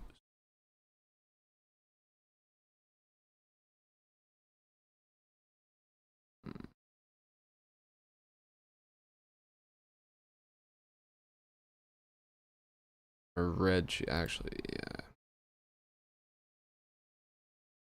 Because I'm thinking of a picture, I think it's Cat Williams.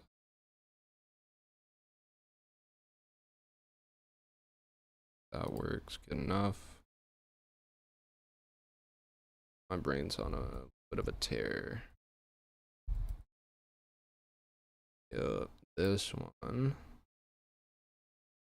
Pro on is wizardish.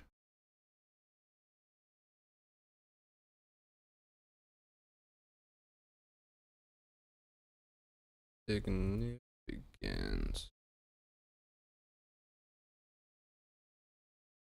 And then the Wicked Witch of the West, right?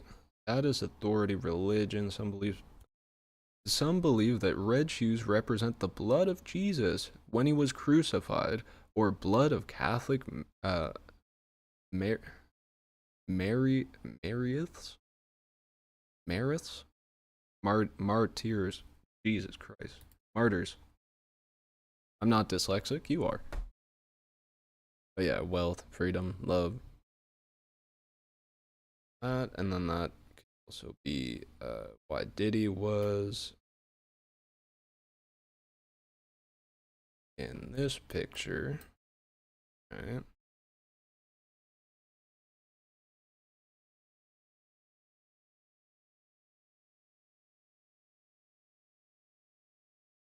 Also Converse CEO or whatever, and who's it? Claro or Lana or one of those new girl pop stars. Their dad is like the CEO or one of the top people of Converse, and that's probably, you know, a little bit of nepotism to do with their career.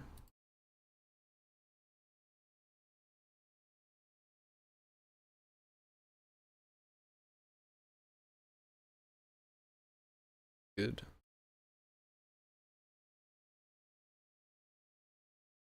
And then Cat Williams was also where I first seen the eight pointed compass, or get it on the 8-path fold, I think. Where is it? Up here. Yeah, the noble eightfold path, because he has a chain with it on it, and I think that's what was on his robes there. Not mistaken. Kind of reminiscent, but you got the crosses, low key with the curves at the ends. That of this one actually. What's up, cat? It's good, man. But yeah, so red shoes and we're talking about the never-ending story.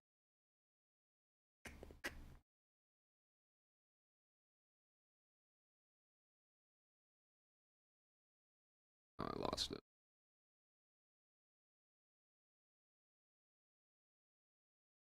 A little bit more about the all-white stuff.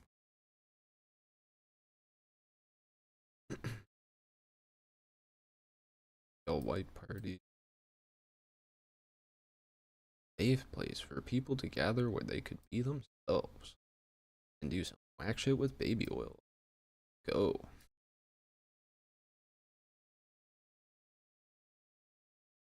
But yeah. Vatican stuff, right? Not before. Laws of the universe. Add on here.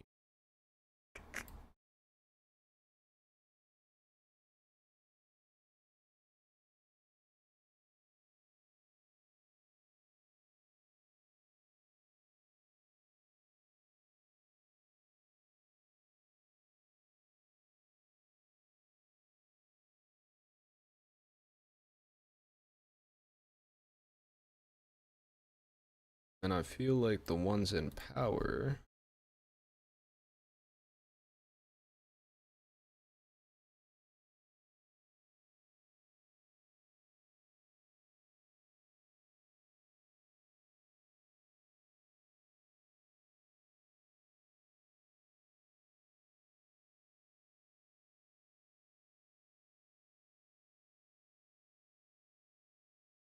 Yeah. Or no, that was the masculine feminine, so that's perfect.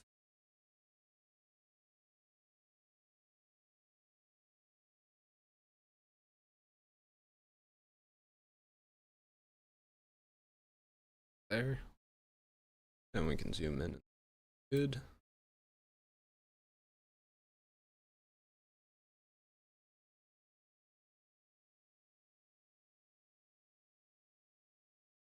That would be getting out. Okay, we'll just put it at the center of that one.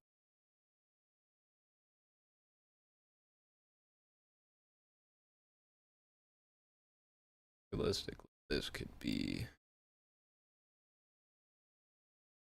You can move it over there, but Okay.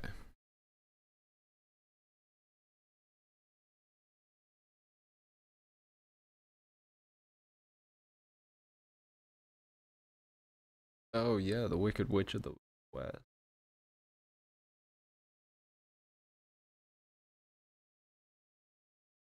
Ruby slippers. And then the pine cone represents charge implosion. Would that be like what they're doing with 0 point energy?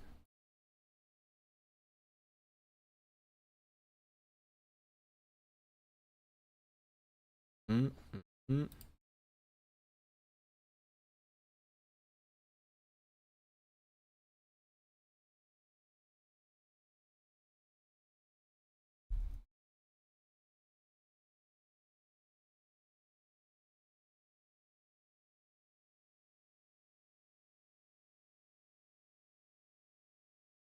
Okay, that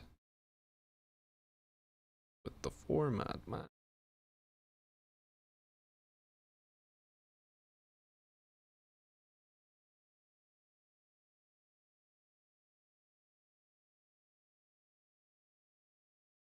Like that would work if it's right. Have to say.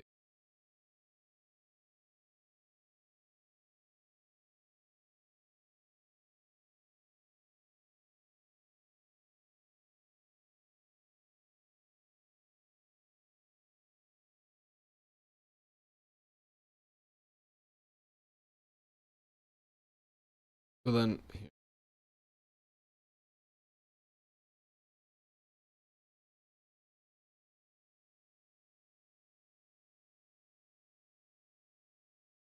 symbolism.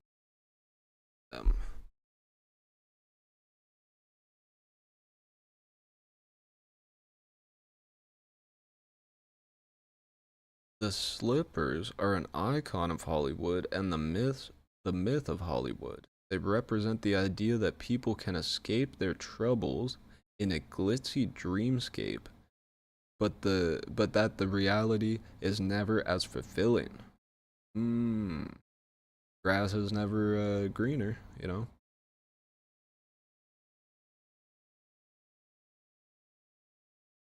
Huh. Wow.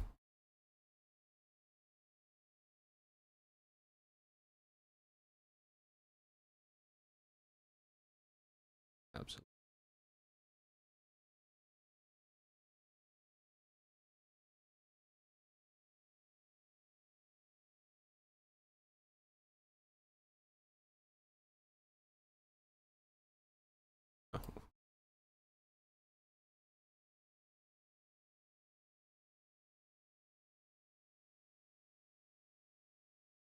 I wonder if it's because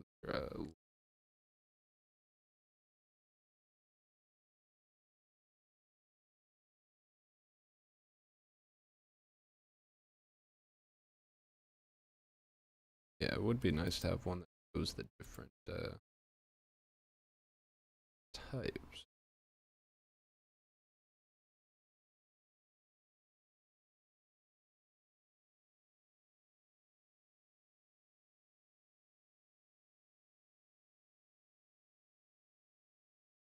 Actually. Hmm.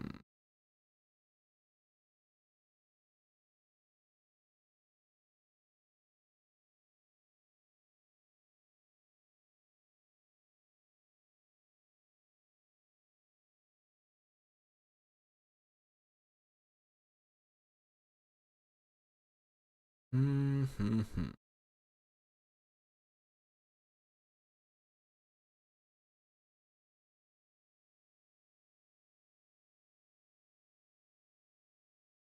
Will it be formatted correctly? Or the right, yeah.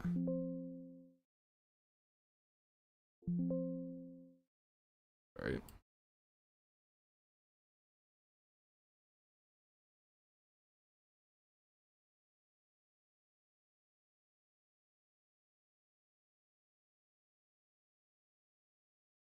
Ooh.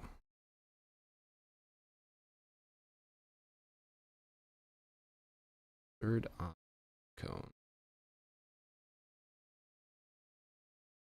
Oh, that's really cool.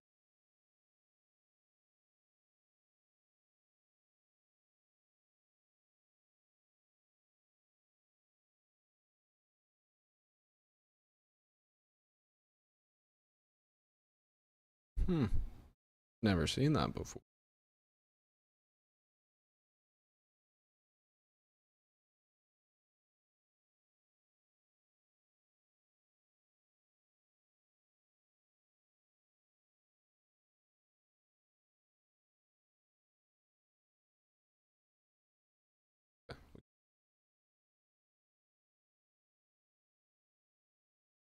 The eye at the center of the pine cone is representative of Ra or Horus. Sounds. Add some of that too.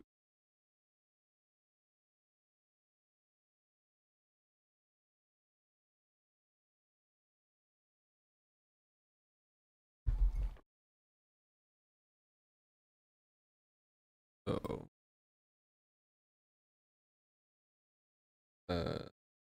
supers.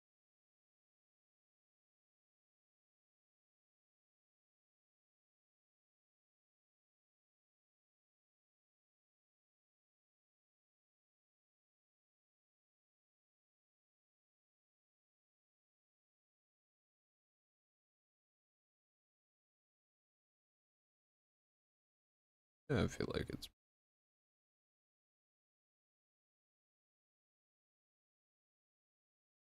pretty closely tied to that kind of shit. Oh, I hate that.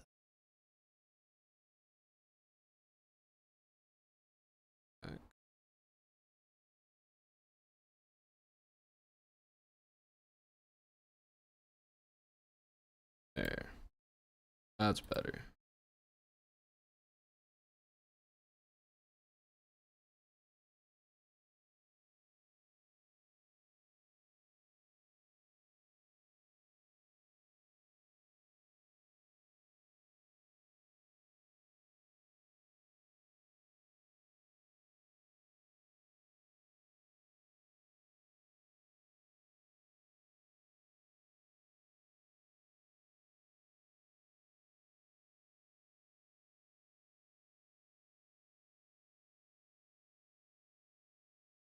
There.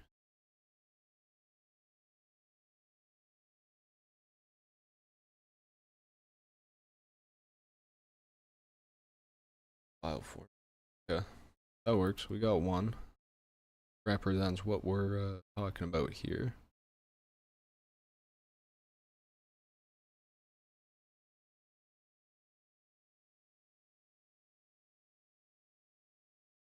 Sick.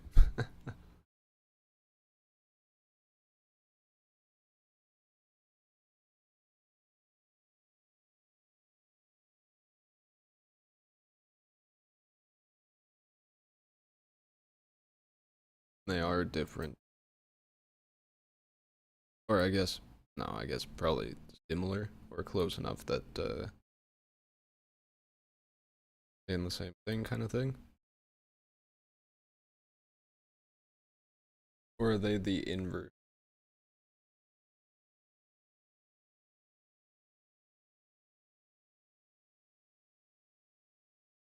Or yeah, isn't it the two? Yeah. Yep. I got there. Oh, and then yeah, the Ankh being represented of the Caduceus, right? Or the same idea.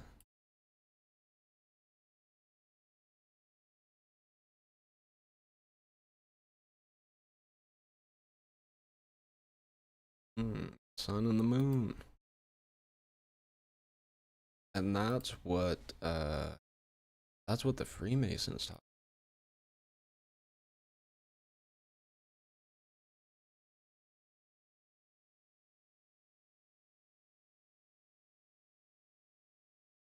Hmm. Hmm. Hmm.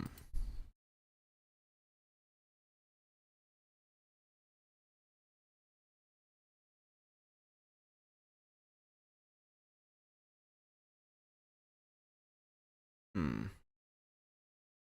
Actually, yeah, they got crazy symbolism and imagery with their. And this is what I was talking about before with Never Ending Story. Or is that supposed to be like what, the Temple of Solomon, I think? Isn't that in their stuff a lot?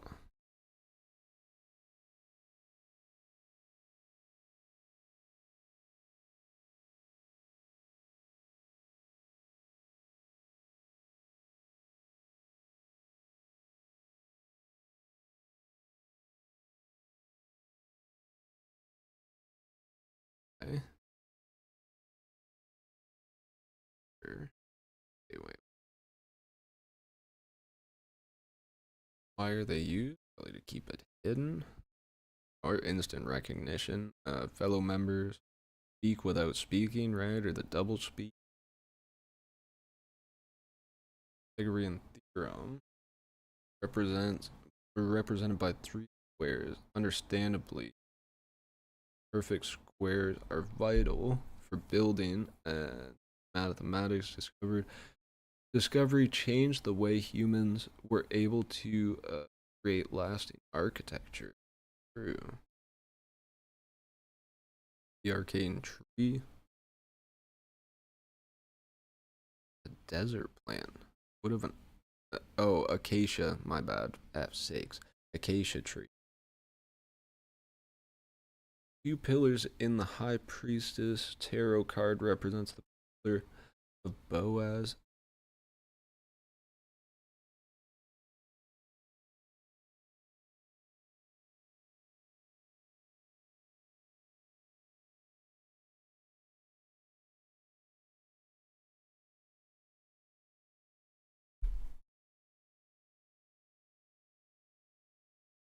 Uh, uh.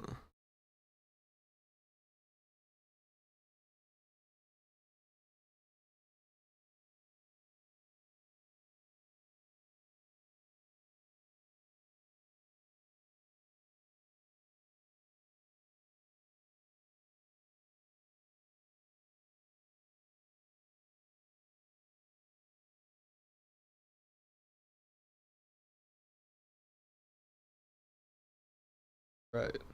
Yeah, like it's similar, or I wonder if it is represent like the right. Yeah, with the Rosicrucians.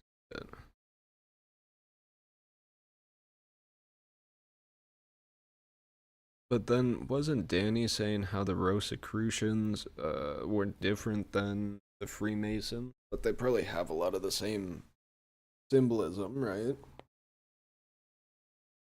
Because they're all talking about esoterics and the occult, occultism, and they're all kind of doing their own thing.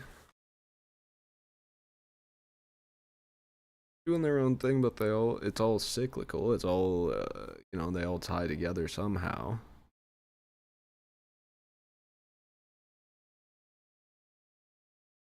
That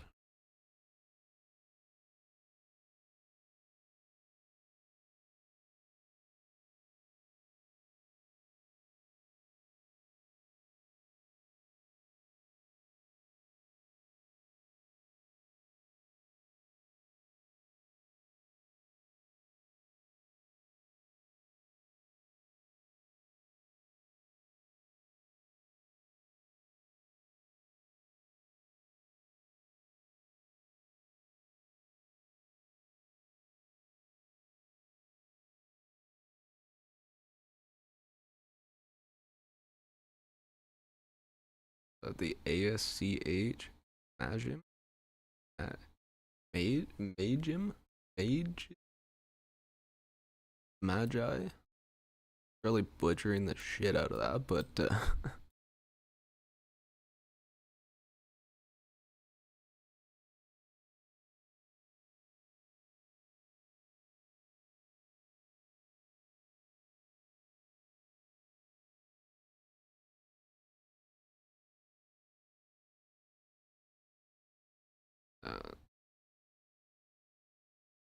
I need to look into the significance of that.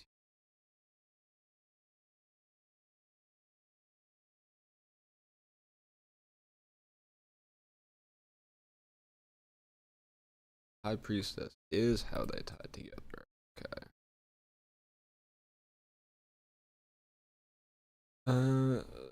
The High Priestess is the second major arcane card in the in the tarot deck, basically, in that type of the tarot deck. It is based on the second trump of tarot card packs.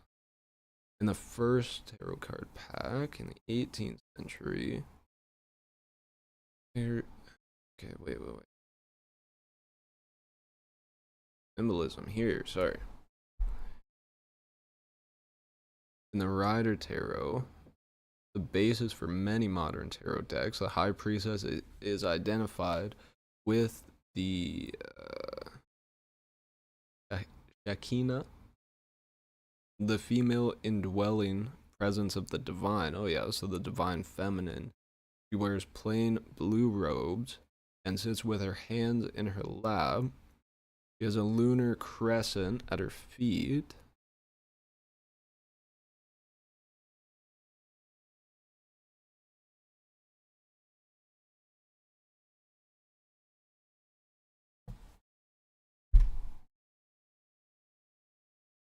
Oh, similar to the crown of the ancient Egyptian goddess Hathor, but with the horn having the crescent. Oh, balance between the four elements, right? Which, that's kind of what Aether is, right? The balance between them all. In her hands, partly covered by her mantle, bears the letters Torah, meaning divine law. That symbolizes the memory we carry. Yeah. Symbolizes the memory we carry inside about the past, present, and future, named the Akash.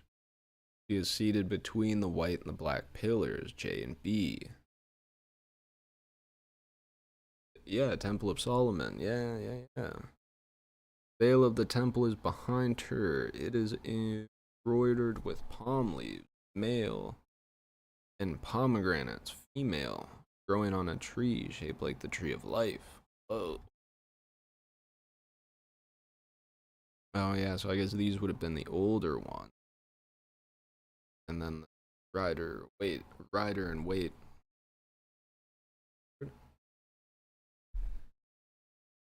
Elf, air, Aleph, air, Aer, true.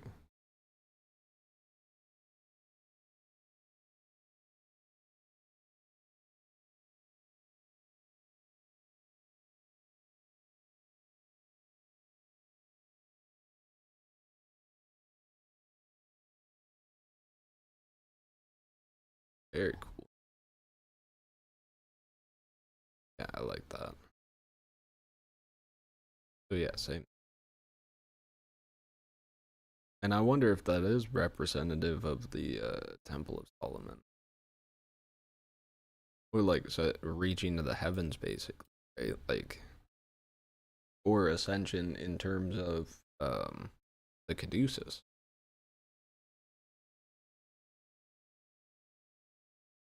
Very cool.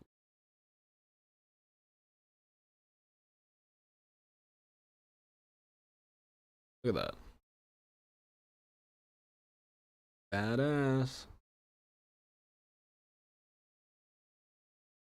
Oh, Aleph. Yes. Aleph, air. Mem, aqua, water. The Bjorky knows what. I am Dayraj on YouTube if you want to check out his work, right?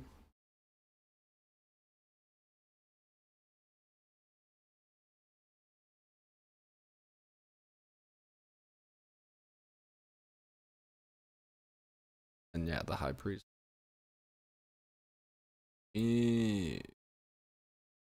That's awesome.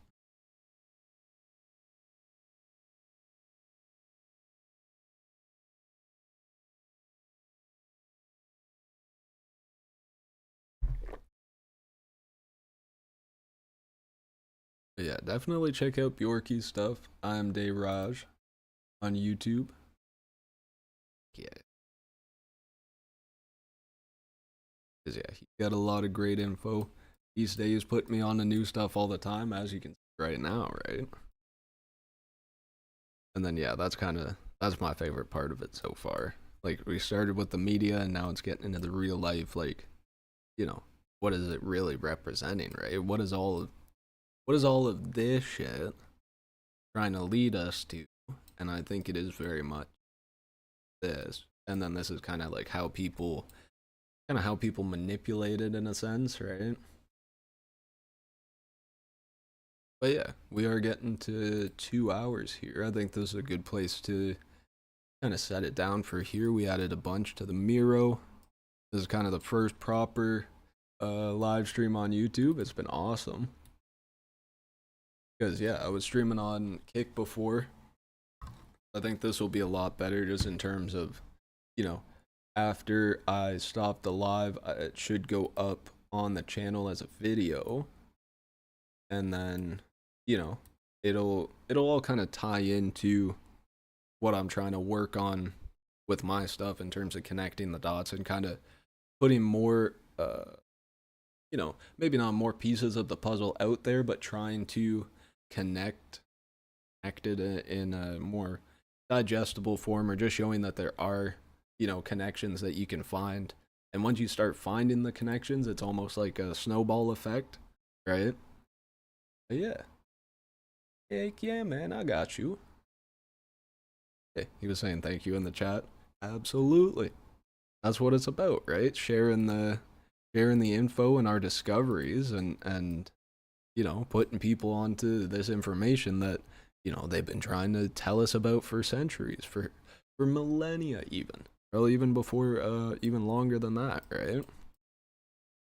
All the cymatics and the, you know, plasma, pressure, EMFs, like all the Tauruses, all that good stuff. Oh, I don't have my camera.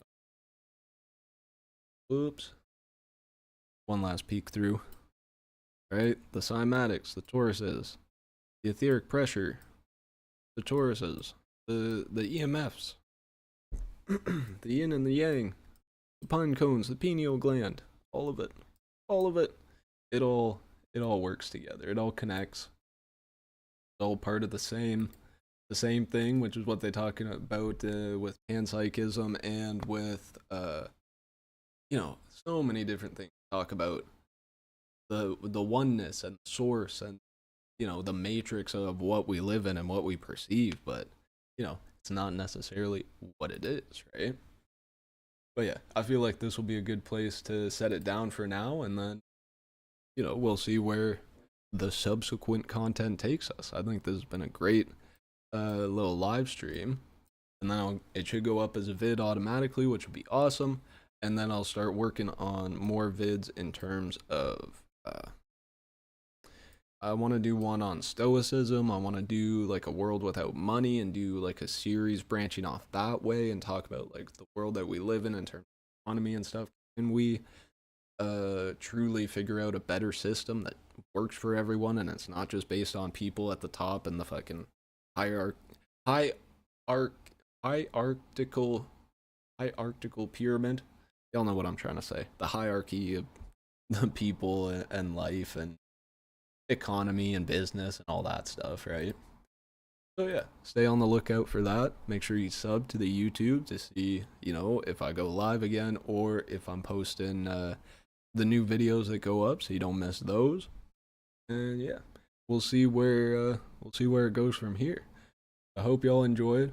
Thank you for tuning in, whether you watched it live or you're watching the VOD after the fact. I appreciate it either way. And then yeah, shout out again to Bjorky. I am Dayraj, Jared. He's a homie that, you know, puts me on a ton of games, so I suggest you check out his content, see what he's been posting, because even just checking out one person's stuff, if we can, you know, connect the different socials and kind of put people on different game, I feel like that's also part of it, right? But yeah. Oh yeah, I'll leave it here for now. I don't want to keep rambling too long.